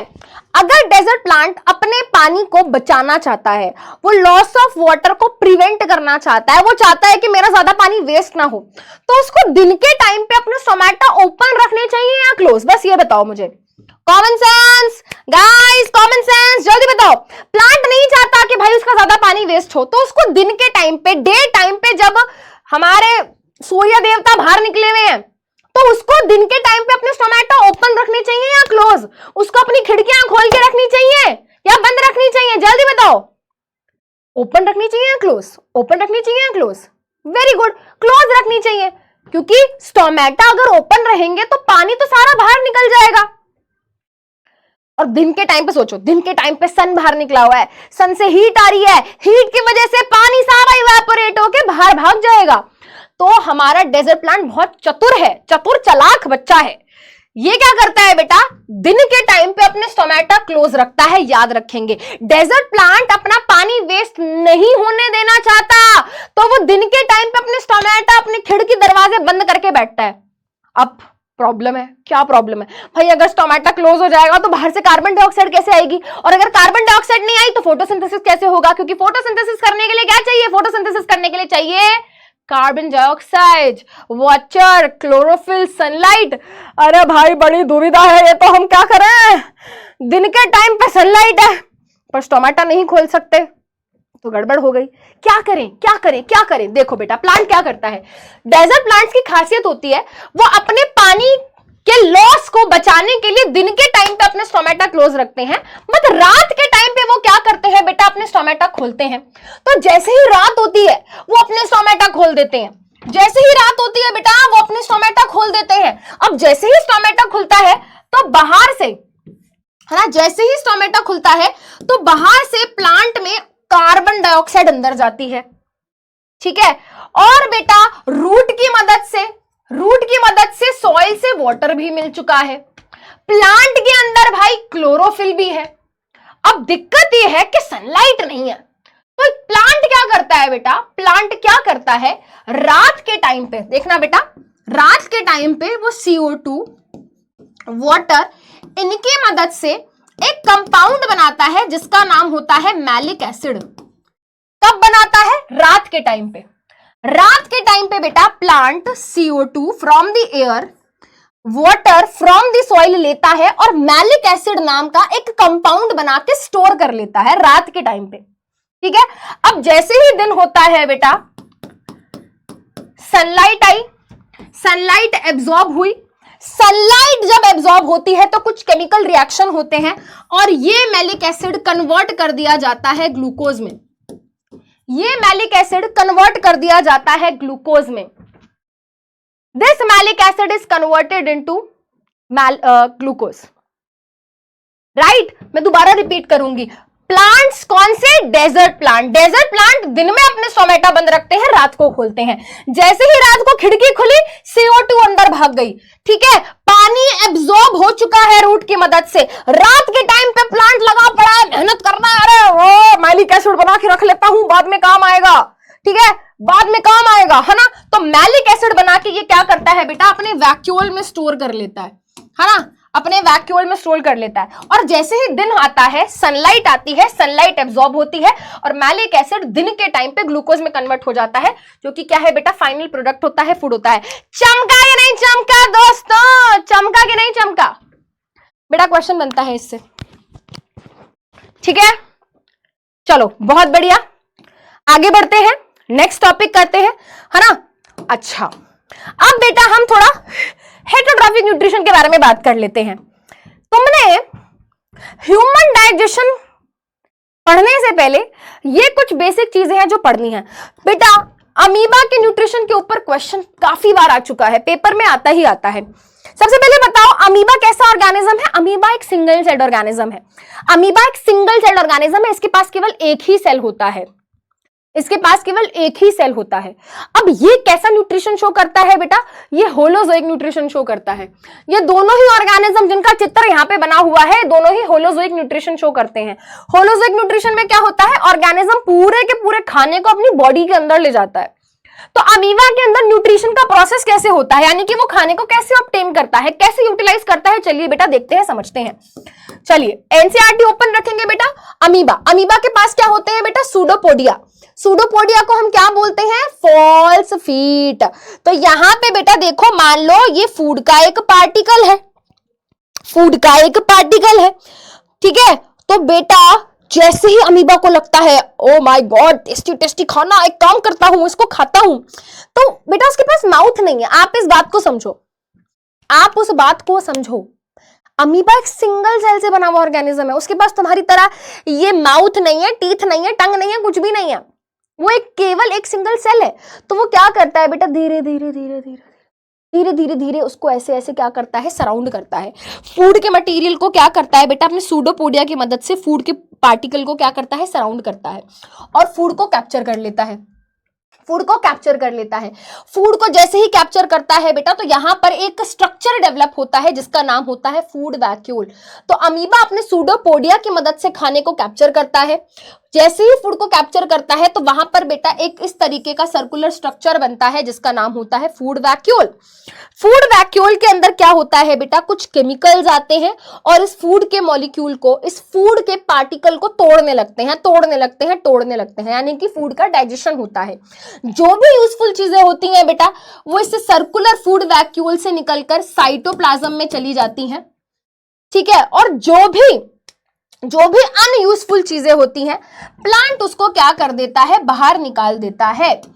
सॉरी, प्लांट कह रही हूं, अमीबा उसको बाहर निकाल देता है, ठीक है। तो जो भी चीज, अरे क्या हो रहा है भाई बेटा, जो भी चीज उसके काम की नहीं थी, जो उसको नहीं चाहिए थी, वो अपने सेल के सरफेस की मदद से क्या करता है? बाहर रिलीज कर देता है। दोबारा रिपीट करूंगी, अमीबा एक सिंगल सेल्ड ऑर्गेनिज्म है, वो होलोजोइक न्यूट्रिशन दिखाता है। उसके क्या होते हैं बेटा? सूडोपोडिया होते हैं। सूडोपोडिया की मदद से वो खाने को कैप्चर करता है। खाने को जैसे ही कैप्चर करता है तो एक सर्कुलर स्ट्रक्चर बनता है जिसका नाम होता है फूड वैक्यूल। फूड वैक्यूल के अंदर खाने को तोड़ा जाता है, यानी कि डाइजेशन हो गई। जो भी यूजफुल चीजें थी बेटा, वो डिफ्यूजन की प्रोसेस से साइटोप्लाज्म में भाग गई। जो भी अनडाइजेस्टेड फूड था, यानी कि जो भी खाना डाइजेस्ट नहीं हो पाया, वो उसको क्या करता है? अपने सरफेस के थ्रू बाहर रिलीज कर देता है, ठीक है। वो अपने सरफेस के थ्रू बाहर रिलीज कर देता है। अमीबा की खासियत ये थी कि वो क्या करता है बेटा? कंटिन्यूअसली अपनी शेप को चेंज करता रहता है। बट अगर हम बात करें पैरामीशियम की, पैरामीशियम भी क्या है बेटा? अमीबा की तरह क्या है? एक सिंगल सेल्ड ऑर्गेनिज्म है ना। अब इसकी खासियत क्या है बेटा? इसके सरफेस पे ना बहुत ही छोटे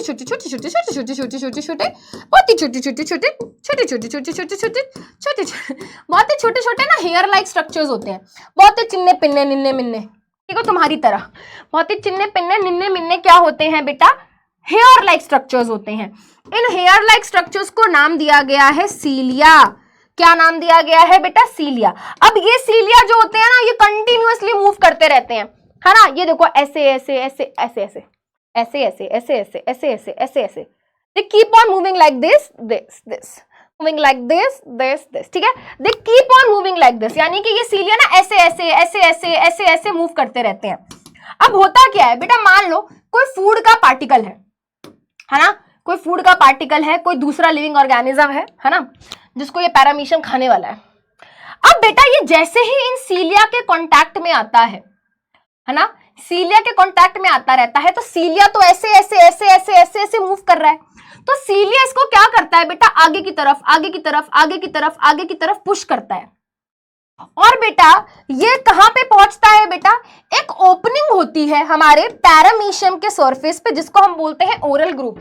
यानी कि यहाँ पे एक छेद जैसा स्ट्रक्चर है, यानी कि यहाँ पे क्या है, एक छेद जैसा स्ट्रक्चर है। तुम खाना कहां से खाते हो, तुम्हारी बॉडी में खाना कहां से एंटर करता है, माउथ से। पैरामीशियम की बॉडी में खाना कहां से एंटर करता है, ओरल ग्रूव से। तो बेटा ये फूड का पार्टिकल जैसे ही पैरामीशियम के सरफेस के आसपास पहुंचता है, सीलिया उसको धक्का मार मार के कहां पहुंचा देता है, ओरल ग्रूव में।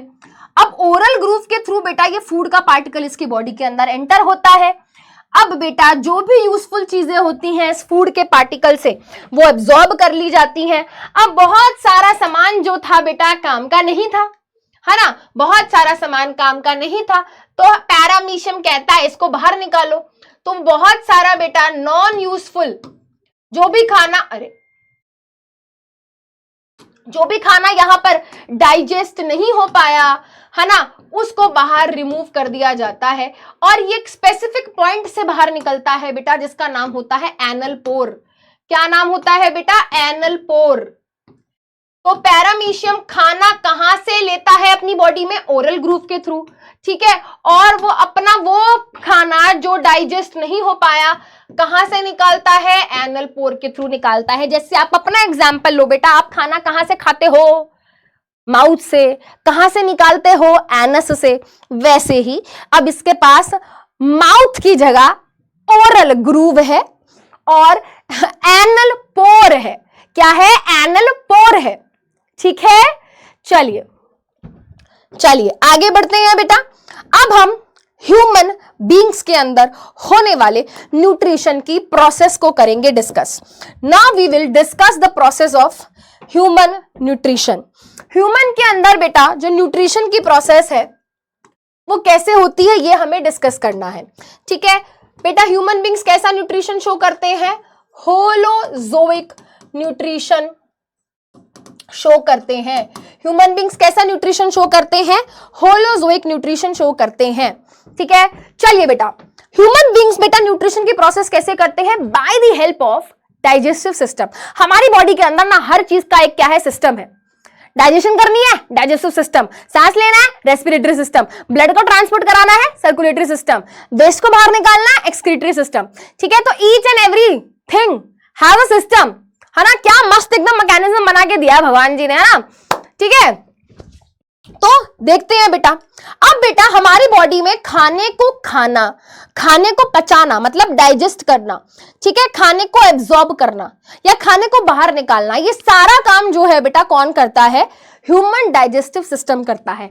और इसके भी क्या है बेटा, सिक्वेंशियल स्टेप्स हैं। देखो बेटा, ह्यूमन बॉडी में जो पूरी की पूरी न्यूट्रिशन की प्रोसेस है बेटा इस सीक्वेंस में होती है, देखेंगे और समझेंगे। इन मतलब अंदर, जब खाने को आप अपनी बॉडी के अंदर लेके जाते हो, यानी कि जब आप खाने को ईट करते हो, उसका साइंटिफिक नाम है इंजेशन। साइंटिफिक नाम क्या है, इंजेशन। इन मतलब अंदर, जब आप खाने को खाते हो, ईटिंग करते हो। तो आज शाम को आप ऐसे बोल सकते हो, मम्मी मेरी प्लेट कहां है, मुझे इंजेक्शन करना है। मम्मी कहेगी बेटा खाना तो बाद में खिलाऊंगी, पहले तो को चप्पल खिलाऊंगी।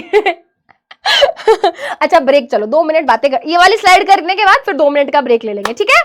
2 मिनट का ब्रेक ले लेंगे, कोई दिक्कत नहीं। और बताओ तुम परेशान क्यों हो रहे हो, तुम परेशान क्यों हो रहे हो, ठीक है। ये वाली स्लाइड करा दो, फिर करते हैं थोड़ी सी बातें। समझ गए बेटा। तो सबसे पहले क्या होता है, सबसे पहले क्या होता है, हम खाना खाते हैं, ईटिंग, इंजेशन, बॉडी के अंदर खाने को लेकर जाते हैं। अब जब खाना हमारी बॉडी के अंदर जाता है तो हमारी बॉडी उस खाने के टुकड़े टुकड़े टुकड़े टुकड़े टुकड़े कर देती है, उसको ब्रेक डाउन कर देती है, चीर के रख देती है ना। हमारी बॉडी तैयार बैठी है, खाना आए उसको तोड़ देंगे, ब्रेक कर देंगे, है ना। तो हमारी बॉडी क्या करती है, उस फूड को ब्रेक डाउन करती है। जब हमारी बॉडी फूड का ब्रेक डाउन करती है तो उस प्रोसेस को बोलते हैं digestion. What is meant by digestion? When food is converted into simpler form, when complex food substances are converted into smaller food substances, बड़े बड़े फूड के सब्सटेंस को छोटे छोटे सब्सटेंस में कन्वर्ट करना। ठीक है, चलो फिर क्या आता है बेटा, खाना एब्जॉर्ब किया जाता है। अब इसका मतलब क्या है, बहुत सारे बच्चे कंफ्यूज होते हैं, बहुत सारे बच्चे कंफ्यूज होते हैं। सिंपल सी बात है यार, तुम्हारी बॉडी इतनी मेहनत कर रही है ना, तुम्हारे खाने को तोड़ रही है, क्यों? कुछ तो गड़बड़ है दया, कुछ तो गड़बड़ है। क्यों कर रही है हमारी बॉडी हम पे ये एहसान? क्योंकि यार हमारी बॉडी को ना ये फूड चाहिए। देखो, तुमने खाना खाया माउथ की मदद से, च्यू किया, फूड पाइप में गया, फूड पाइप उस खाने को स्टमक में लेके गया, स्टमक से वो खाना और डाइजेस्ट हुआ, स्मॉल इंटेस्टाइन में गया, स्मॉल इंटेस्टाइन में जाके खाना पूरे तरीके से क्या होता है, डाइजेस्ट कर दिया जाता है, तोड़ दिया जाता है। उसके बाद क्या, जो भी खाना डाइजेस्ट हुआ है ना बेटा, जो भी खाना डाइजेस्ट हुआ है, उस खाने को ब्लड कहता है आजा मेरी गाड़ी में बैठ जा। ठीक है, ठीक है। तो बेसिकली होता क्या है बेटा, स्मॉल इंटेस्टाइन में सारा खाना पड़ा हुआ है जो डाइजेस्ट हो चुका है। अब वो सारा खाना ना हमारे स्मॉल इंटेस्टाइन से ब्लड के अंदर एंटर करता है, स्मॉल इंटेस्टाइन से वो सारा खाना ब्लड के अंदर जाता है। तो जब हमारा खाना स्मॉल इंटेस्टाइन से ब्लड में जाता है तो उस प्रोसेस को बोलते हैं एब्जॉर्प्शन, एब्जॉर्ब हो गया। ठीक है, तो जब खाना डाइजेस्ट होने के बाद खाना हमारे ब्लड में चला गया तो हम बोलते हैं खाना एब्जॉर्ब हो गया। ठीक है, चलो अब यार ये खाना एब्जॉर्ब हुआ तो क्या होगा, ब्लड कहता है चलो तुम्हें सेल तक छोड़ के आता हूं।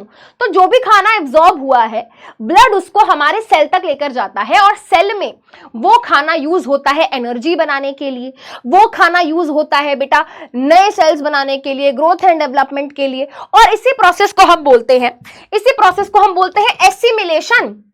जब डाइजेस्टेड फूड हमारी बॉडी यूज करती है ग्रोथ डेवलपमेंट करने के लिए, एनर्जी बनाने के लिए, नए टिश्यूज बनाने के लिए, उस प्रोसेस को हम बोलते हैं एसिमिलेशन। आई रिपीट अगेन, जब हमारी बॉडी डाइजेस्टेड फूड को यूज करती है नया खाना, नए टिश्यूज बनाने के लिए, एनर्जी बनाने के लिए, तो उस प्रोसेस को हम बोलते हैं एसिमिलेशन। एंड फाइनली हमारी बॉडी भाई बहुत सारे खाने को डाइजेस्ट नहीं कर पाती, बहुत सारे खाने को एब्जॉर्ब नहीं कर पाती।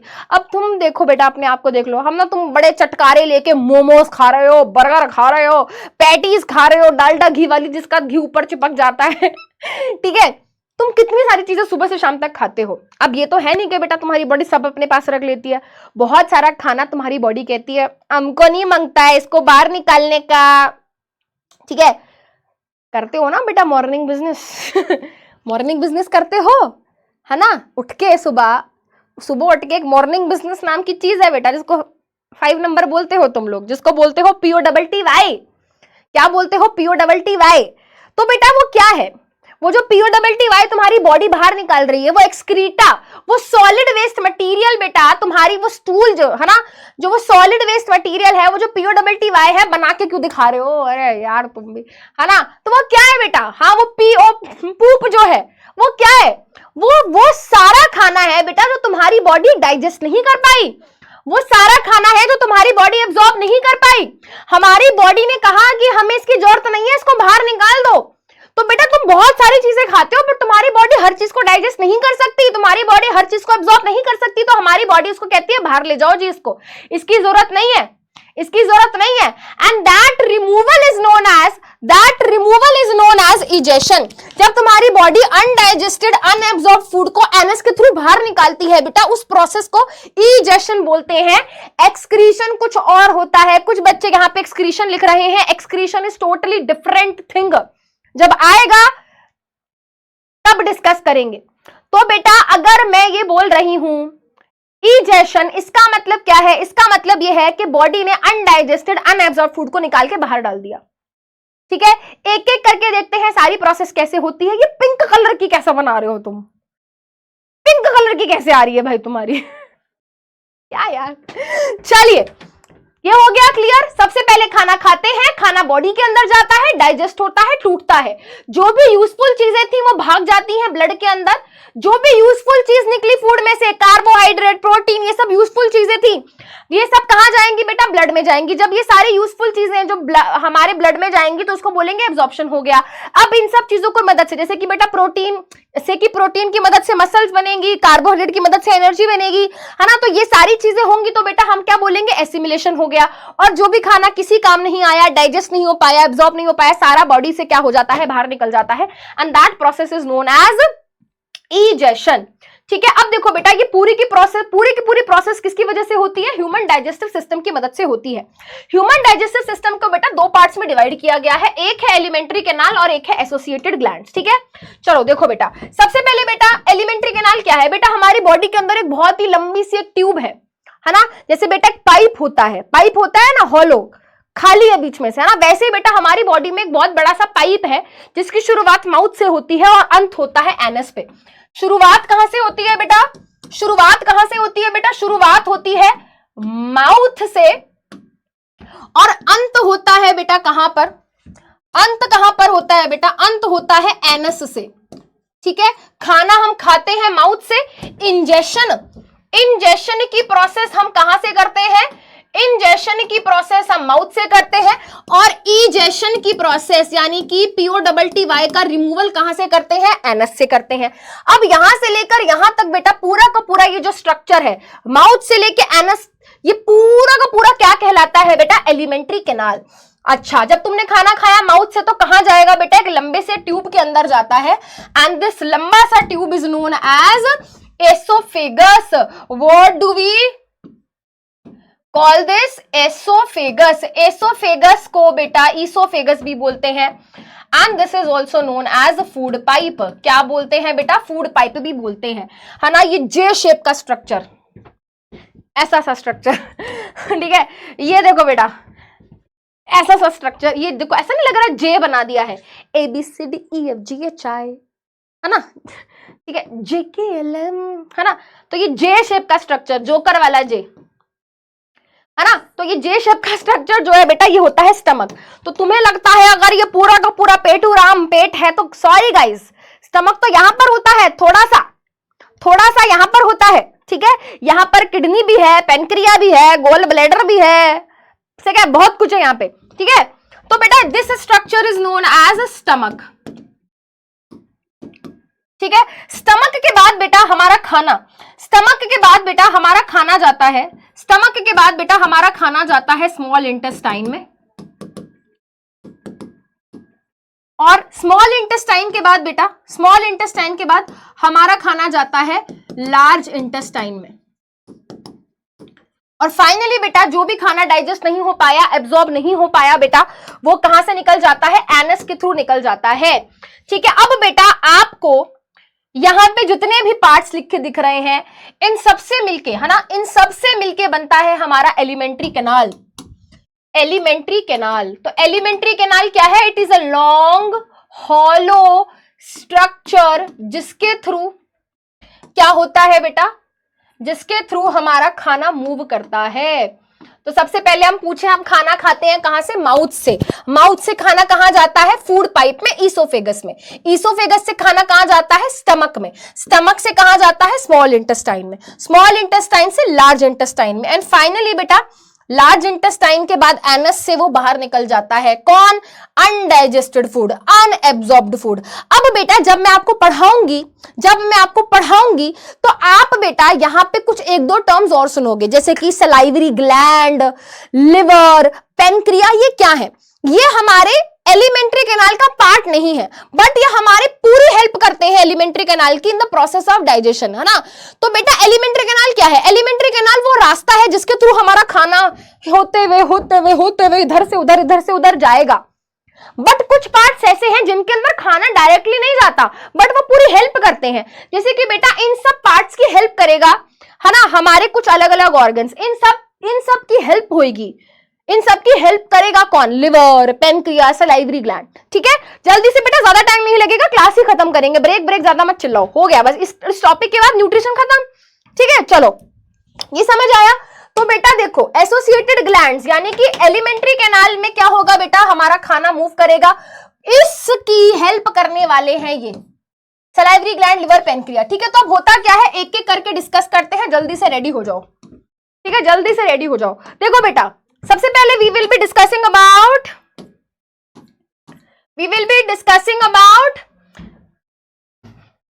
माउथ। माउथ को बेटा बकल कैविटी या फिर ओरल कैविटी भी बोलते हैं। माउथ को बेटा हम बकल कैविटी या फिर ओरल कैविटी भी बोलते हैं। तो बेटा माउथ को हम बकल कैविटी, ओरल कैविटी भी बोलते हैं। माउथ के अंदर टीथ होता है, टंग होता है, सलाइवरी ग्लैंड होता है। तीनों का फंक्शन डिस्कस करेंगे। सबसे पहले बेटा टीथ की मदद से हम क्या करते हैं, खाने को च्यू करते हैं, खाने को क्रश करते हैं, यानी खाने को तोड़ रहे हैं हम। ठीक है, ये भी क्या है बेटा, एक तरीके की क्या है, ये भी एक तरीके की डाइजेशन है, मैकेनिकल डाइजेशन है। क्या है, मैकेनिकल डाइजेशन। तो अगर आपसे कोई पूछे कि फूड की डाइजेशन कहां से स्टार्ट हो जाती है, तो माउथ से ही स्टार्ट हो जाती है। डाइजेशन का मतलब होता है फूड को तोड़ना। तो जब तुमने टीथ की मदद से खाने को तोड़ा तो बेसिकली तुमने उसका ब्रेकडाउन ही तो किया ना। तो फूड का डाइजेशन बेटा माउथ से ही स्टार्ट हो जाता है। तो टीथ की मदद से हम खाने को च्यू करते हैं, क्रश करते हैं। टंग की मदद से क्या होता है बेटा, टंग की मदद से क्या होता है, सबसे पहले हम खाने को टेस्ट करते हैं टंग की मदद से, क्योंकि हमारे टेस्ट बड्स वहीं पर हैं। उसके अलावा बेटा हम खाने को रोल कर रहे हैं, है ना, हम गटक भी पा रहे हैं, स्वैलो करना, स्वैलो हम करते हैं बेटा खाने को, उसमें भी बेटा हमारी टंग का रोल होता है। उसके अलावा बेटा हमारे माउथ के अंदर क्या होते हैं, सलाइवरी ग्लैंड होते हैं। सलाइवरी ग्लैंड वो पार्ट है बेटा जहां से सलाइवा निकलता है। जैसे देखो आप तुम्हारी क्लास है ना, क्लास इतनी लंबी क्लास कैसे पढ़ेंगे, ये सोच सोच के क्या आ रहे हैं, टीयर आ रहे हैं। टीयर का मतलब आंसू। हाँ, तो हमारी आंख में ना यहाँ पे टीयर ग्लैंड्स होते हैं जिनसे टीयर निकलता है, इसलिए tier glands.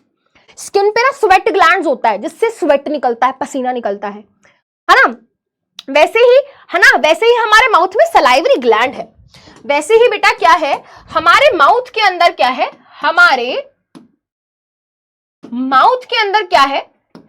There is a pair of salivary gland. Pair है इधर और इधर, सलाइवरी ग्लैंड है। सलाइवरी ग्लैंड में से क्या निकलता है बेटा, एक लिक्विड, एक फ्लूइड निकलती है जिसको हम बोलते हैं सलाइवा। क्या बोलते हैं, सलाइवा। टेस्टी टेस्टी खाना देख के मुंह में पानी आया होगा, क्या था वो, दैट वाज सलाइवा। टेस्टी खाना देखते मुंह में पानी आता है ना, वो सलाइवा होता है। वो पता है कहां से निकलता है, यहां पे बेटा सलाइवरी ग्लैंड होते हैं, उनमें से निकलता है वो। ठीक है, मुंह में पानी आ जाता है, दैट इज सलाइवा। ठीक है, अब बेटा सलाइवा के अंदर एक एंजाइम पाया जाता है। सलाइवा के अंदर क्या होता है बेटा, एक एंजाइम पाया जाता है जिसका नाम होता है सलाइवरी अमाइलेज। क्या नाम होता है बेटा, सलाइवरी अमाइलेज। अब ये केमिकल क्या करता है, आपने बेटा जो भी खाना खाया है ना, आपने जो भी खाना खाया है उस खाने के अंदर जितना भी स्टार्च था,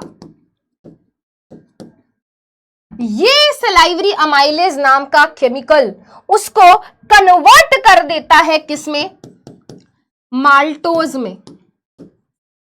ठीक है, अगर स्टार्च को मैं बोलूं कि स्टार्च कुछ ऐसा दिखने वाला स्ट्रक्चर है,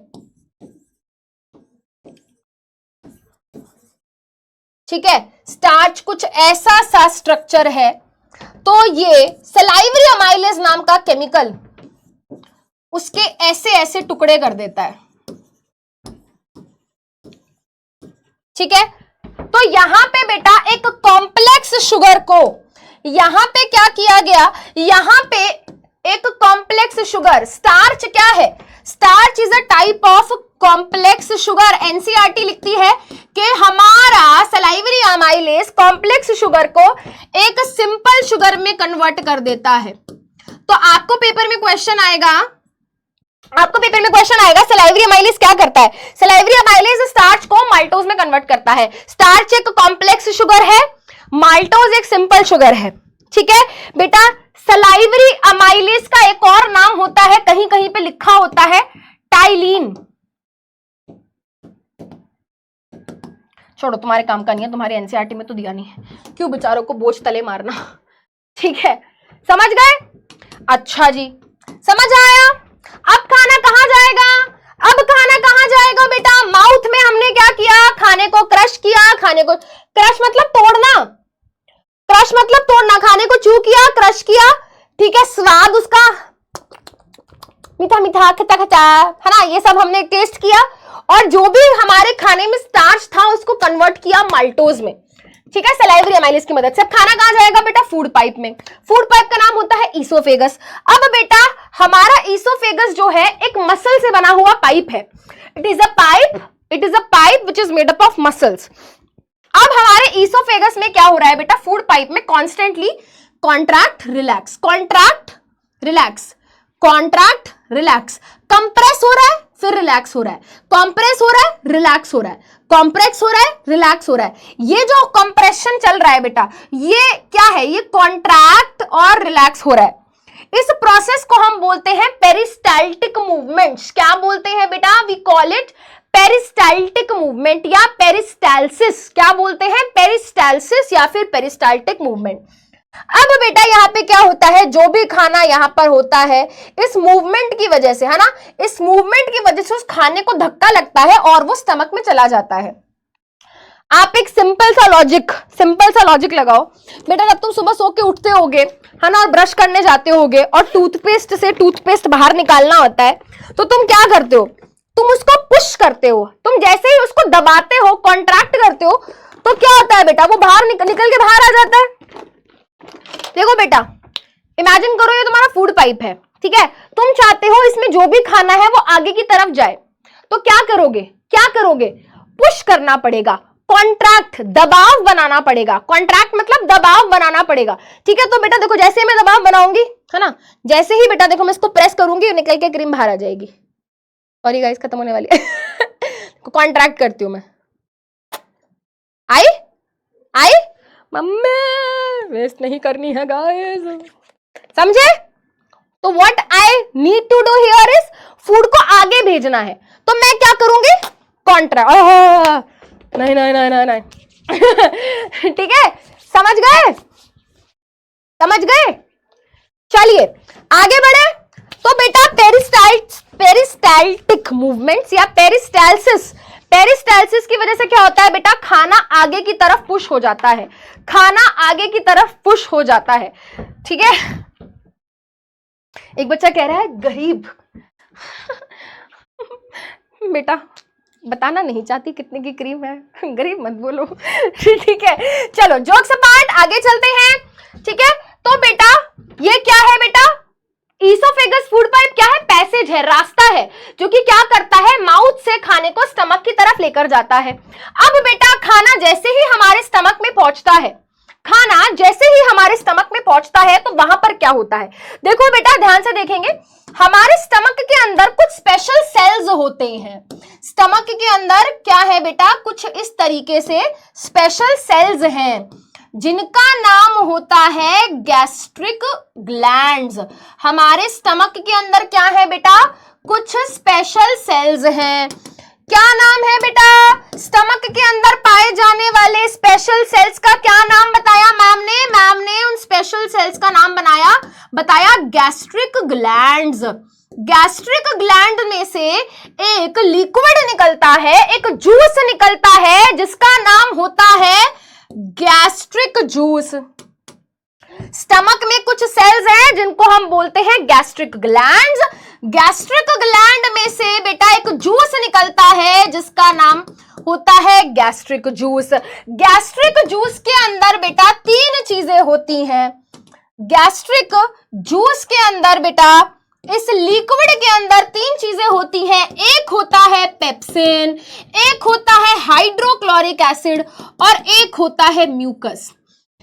बेटा पेप्सिन का काम है जो भी फूड यहां पे पहुंचा है स्टमक में, उसके अंदर जो भी प्रोटीन है उसका ब्रेक डाउन करना।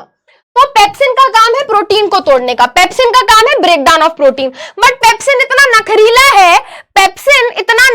है, वो कह रहा है मैं कर दूंगा मैं काम, बट पहले मेरी कुछ डिमांड है ना।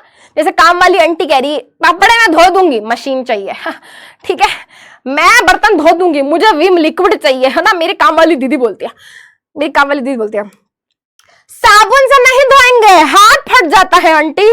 मैम के खुद हाथ फटे हुए है ना, तो मेरी मम्मी कहती है भाई इसके लिए विम लिक्विड मंगाओ, है ना। तो बेटा जैसे नखरे होते हैं ना लोगों के, हम काम कर देंगे बट हमारी डिमांड है, तो बेटा पेप्सिन की डिमांड है, वो तभी प्रोटीन को ब्रेक डाउन करेगा, वो तभी एक्टिवेट होगा जब उसको एसिडिक मीडियम मिलेगा। एसिडिक मीडियम कौन देगा बेटा? एसिडिक मीडियम उसको कौन देगा? HCl। HCl क्या है? HCl एक एसिड है, उसको लो पीएच चाहिए, लो पीएच एसिडिक कंडीशन चाहिए, तो उसको एसिडिक कंडीशन कौन देता है बेटा? HCl। पेपर में क्वेश्चन आता है HCl के दो फंक्शन बताओ। HCl एक तो पेप्सिन को हेल्प करता है, एसिडिक मीडियम देता है, उसके अलावा बेटा जब वो एसिड हमारे पेट में रिलीज होता है, तो आप झूठ मत बोलना, रेडी पे से खाते हो, है ना, टेस्टी लगता है, स्ट्रीट फूड की बात ही अलग है ना। तो बेटा कई बार ना हमारे फूड में बहुत सारे जर्म्स होते हैं, बैक्टीरिया होते हैं, वायरस होते हैं, तो बेटा वो जब खाना गया ना, वो हमारे पेट में गए, वो सारे जर्म्स, वो सब बैक्टीरिया हमारे पेट में गए, तो बेटा उस फूड के अंदर अगर कोई जर्म्स है, फूड के अंदर अगर कोई जर्म्स है, कोई बैक्टीरिया है, तो ये HCl उसको मार देता है। ठीक है, तो HCl एसिडिक मीडियम देता है, और अगर हमारे फूड में, हमारे स्टमक में जो फूड पहुंचा है, अगर उसके अंदर कोई बैक्टीरिया है, वायरस है, उसको भी मार देता है। ठीक है, अब देखो बेटा दिक्कत की बात यह है, HCl एक एसिड है और वो भी स्ट्रॉन्ग एसिड है, कितना हार्म कर सकता है, तो उससे बचाना पड़ेगा। अब उससे बचाने के लिए क्या होता है बेटा? हमारे गैस्ट्रिक जूस के अंदर म्यूकस नाम का एक सब्सटेंस रिलीज होता है। वो क्या करता है बेटा? हमारे स्टमक की अंदर की जो लाइनिंग है, अंदर की जो दीवारें हैं, उनको प्रोटेक्ट करता है कि भाई ये जल वल ना जाए, क्योंकि HCl एक्चुअली जला सकता है। और कभी ऐसा हुआ है, एसिडिटी हो गई मम्मी, जल रहा है अंदर, है ना, बोलते हैं ना एसिडिटी हो गई, पता है क्यों होता है वो? क्यों होता है वो? क्योंकि कई बारी हमारे स्टमक के अंदर ज्यादा HCl रिलीज हो जाता है। आपने ये टर्म सुना होगा, एक एड भी आती थी, अरे जीजा जी को एसिडिटी हो गई। क्यों हुई एसिडिटी? क्योंकि पता है क्या किया? क्योंकि उन्होंने बहुत सारा खाना खा लिया। अब बॉडी को समझ नहीं आया भाई इतना सारा खाना कैसे डाइजेस्ट करें, तो उन्होंने क्या कर दिया बेटा? खाने को डाइजेस्ट करने के लिए ज्यादा एसिड रिलीज कर दिया। अब जब जरूरत से ज्यादा एसिड रिलीज हो गया, तो क्या हो गया? एसिडिटी हो गई। HCl का मतलब हाइड्रोक्लोरिक एसिड, HCl का मतलब हाइड्रोक्लोरिक एसिड। ठीक है, तो म्यूकस क्या करता है बेटा? हमारे स्टमक को प्रोटेक्ट करता है HCl से। HCl से कौन प्रोटेक्ट करता है बेटा? HCl से कौन प्रोटेक्ट करता है? म्यूकस, है ना। और उस केस में क्या देते हैं बेटा? हम एंटा एसिड देते हैं। जब हमारे स्टमक में ज्यादा एसिड आ जाता है, तो हम उसको बेस देते हैं न्यूट्रलाइज करने के लिए। समझ गए? एसिड पहले से है, बेस डाल दो, एंटा एसिड दे दो, है ना। इनो वगैरह क्या है बेटा? वो बेस होता है, इतना महंगा बिकता है ना, कुछ नहीं है, बेस है। ठीक है, चलो अब बेटा इसके बाद क्या है? इसके बाद हमारा स्टमक के बाद बेटा, है ना, स्टमक के बाद क्या होता है बेटा? हमारा खाना जाता है स्मॉल इंटेस्टाइन में। स्टमक से बेटा याद रखेंगे खाना कहां जाता है? स्मॉल इंटेस्टाइन में। अब स्मॉल इंटेस्टाइन के पास बेटा जैसे ही खाना आता है, ध्यान से सुनो बेटा, बस 10 मिनट में हम क्लास खत्म कर देंगे। देखो बेटा, स्मॉल इंटेस्टाइन में जैसे ही खाना आता है, स्मॉल इंटेस्टाइन फुल दुखी, यार मैं क्या करूं, इतना सारा काम है। एक काम करता हूं, अपने दोस्तों से बात करता हूं। वो फोन मिलाता है, हाँ भाई क्या चल रहा है? ठीक है, तो लिवर कहता है कुछ नहीं यार। फिर वो दूसरे दोस्त को फोन करता है, पेनक्रिया को, हाँ भाई क्या चल रहा है? वो कह रहा है कुछ नहीं। तो स्मॉल इंटेस्टाइन कहता है थोड़ी सी हेल्प चाहिए। वो अपने दो दोस्तों को फोन करता है और बोलता है यार थोड़ी सी हेल्प चाहिए। ठीक है, क्या हेल्प चाहिए? स्मॉल इंटेस्टाइन कहता है यार मेरे पास ना बहुत सारा फूड आ गया और मुझे सारे फूड को ना डाइजेस्ट करना है। तो लिवर कहता है ठीक है भाई मैं तेरी हेल्प कर दूंगा। पेनक्रिया भी कहता है मैं थोड़ी तेरी हेल्प कर दूंगा। लिवर क्या करता है बेटा? ध्यान से सुनेंगे। लिवर क्या करता है? ध्यान से सुनेंगे गाइस। लिवर ना एक सब्सटेंस रिलीज करता है जिसका नाम होता है बाइल जूस। लिवर क्या करता है बेटा? एक सब्सटेंस रिलीज करता है जिसका नाम होता है बाइल जूस, और भेज देता है बेटा किसके पास? भेज देता है स्मॉल इंटेस्टाइन के पास। तो बाइल जूस क्या है बेटा? बाइल जूस को हिंदी में पित्त बोलते हैं, ठीक है। तो लिवर क्या करता है? बाइल जूस रिलीज करता है, ठीक है, और भेज देता है स्मॉल इंटेस्टाइन में। और अगर ज्यादा रिलीज हो जाए तो हमारी बॉडी के अंदर एक स्ट्रक्चर पाया जाता है जिसको हम गॉल ब्लैडर बोलते हैं, हिंदी में उसको पित्त की थैली बोलते हैं। वहां पे बेटा क्या होता है? एक्सेसिव बाइल जूस को स्टोर किया जाता है। बनाता लिवर है, स्टोर कौन करता है? Gall bladder. बाइल जूस बनाता कौन है? लिवर। स्टोर कौन करता है? Gall bladder. बाइल जूस का काम क्या होता है? Emulsification of fat. अब ये क्या है भाई? What do we mean by emulsification of fat? देखो बेटा, बाइल जूस एक लिक्विड है जो कि स्मॉल इंटेस्टाइन में भेजा जाता है, और स्मॉल इंटेस्टाइन के अंदर जाके वो क्या करता है? स्मॉल इंटेस्टाइन के अंदर जाके वो क्या करता है बेटा? मान लो फैट का कोई बड़ा सा क्या है? फैट का कोई बड़ा सा मॉलिक्यूल है, उसके छोटे छोटे, है ना, उसके छोटे छोटे ड्रॉप्स, उसके छोटे छोटी ड्रॉपलेट्स बना देना। ये होता है इमल्सिफिकेशन ऑफ फैट।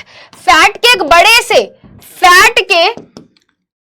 फैट के एक बड़े से लार्ज फैट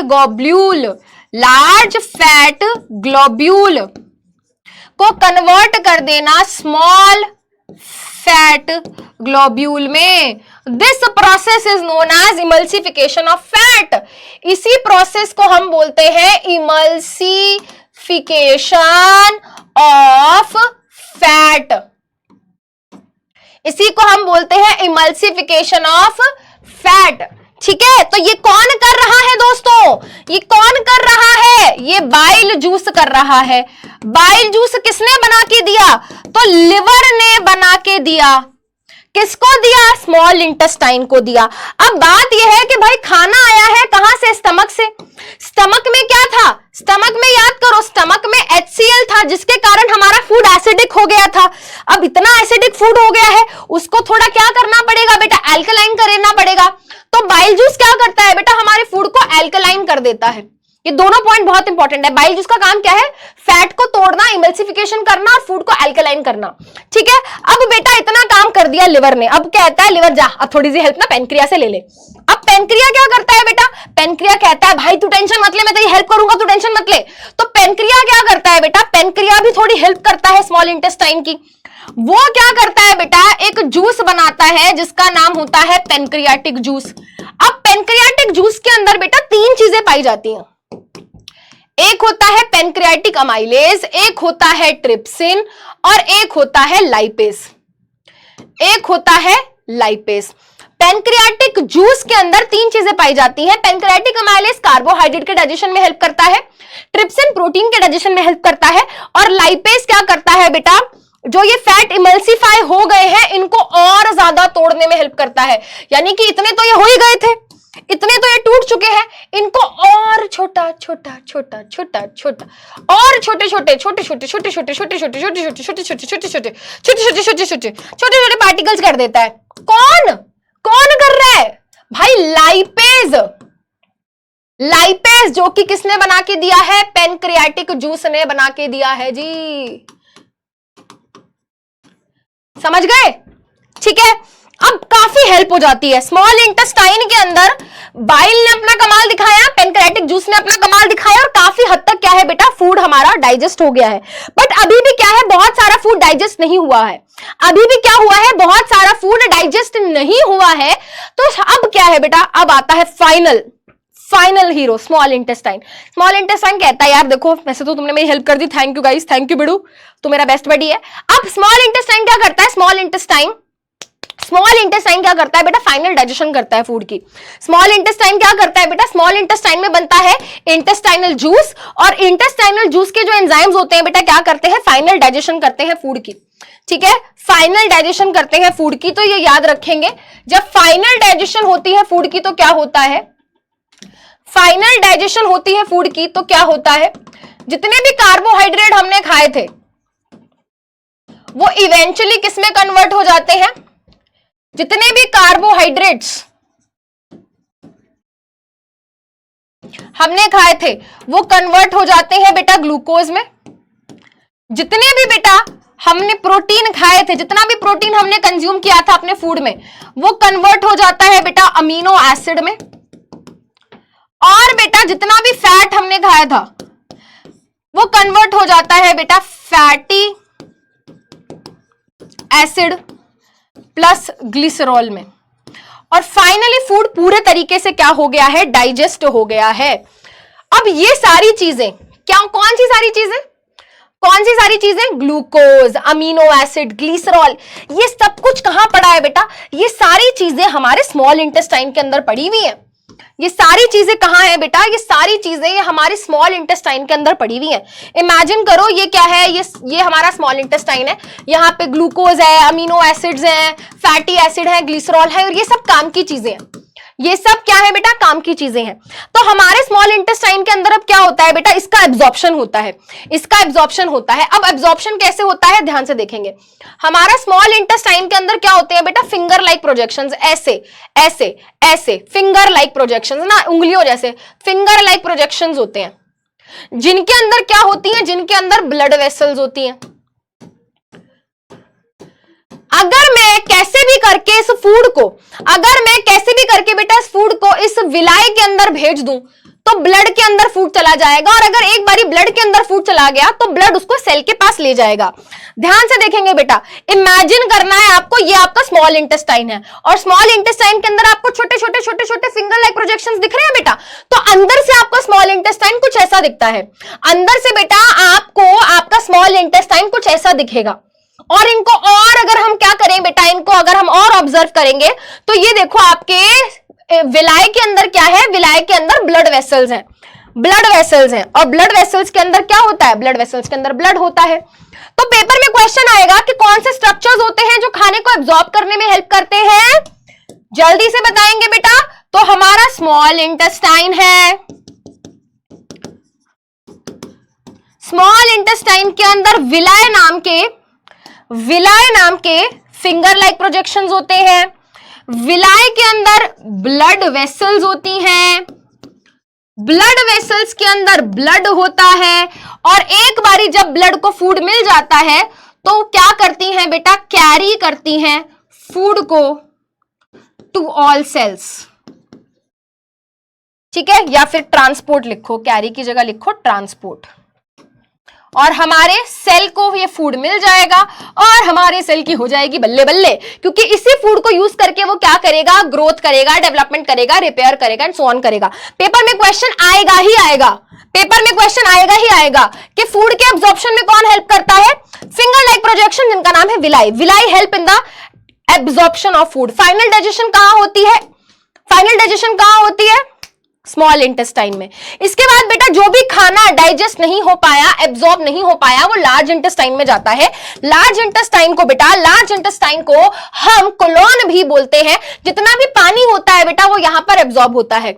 लार्ज इंटेस्टाइन का बेटा सबसे आखिरी हिस्सा देखो बेटा, ये हमारा लार्ज इंटेस्टाइन है, ये हमारा लार्ज इंटेस्टाइन है, ये जो मोटा सा हिस्सा है ना बिल्कुल आखिरी, ये वो पार्ट है जहां पे आपकी POWTY स्टोर होती है, ठीक है। तो जितना भी बेटा, जितना भी आपका एक्सेसिव वेस्ट है बेटा, कुछ टाइम के लिए यहाँ पे क्या होता है, स्टोर होता है। तो सारी POWTY यहीं पे स्टोर होती है, जिसका नाम होता है रेक्टम।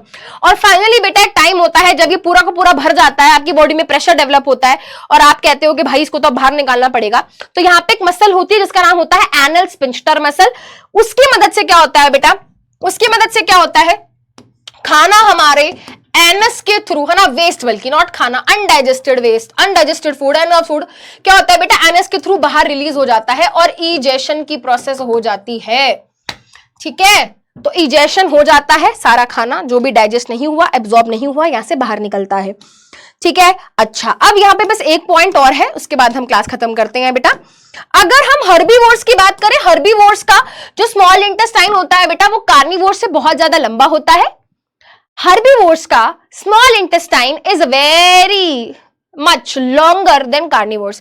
यानी कि अगर तुम एक टाइगर लो और एक काव लो, है ना, उन दोनों के स्मॉल इंटेस्टाइन को बाहर निकालो तो जो काव है, जो हर्बीवोर एनिमल है, उसका स्मॉल इंटेस्टाइन बहुत लंबा होगा। क्यों? क्योंकि वो प्लांट बेस्ड डाइट खाते हैं, वो प्लांट्स को खाते हैं। प्लांट्स की सेल वॉल में केमिकल पाया जाता है जिसका नाम होता है सेल्यूलोज। सेल्यूलोज को डाइजेस्ट होने में ज्यादा टाइम लगता है, क्योंकि उसको डाइजेस्ट होने में ज्यादा टाइम लगता है, इसलिए उनका स्मॉल इंटेस्टाइन बहुत ज्यादा लंबा होता है। पेपर में इस तरीके का क्वेश्चन आता है, ठीक है, विलाय का क्वेश्चन आता है। ये भाई ये बहुत इंपॉर्टेंट है, वेरी वेरी वेरी इंपॉर्टेंट। तो ये आपके नोट्स में जरूर होनी चाहिए। फटाफट से एक दो क्वेश्चन देखते हैं और क्लास खत्म करते हैं।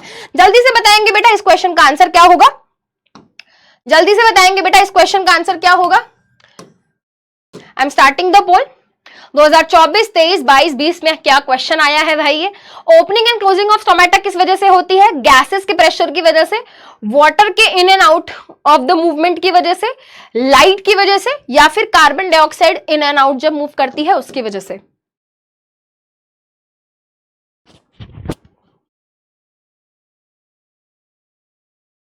जल्दी बताएंगे।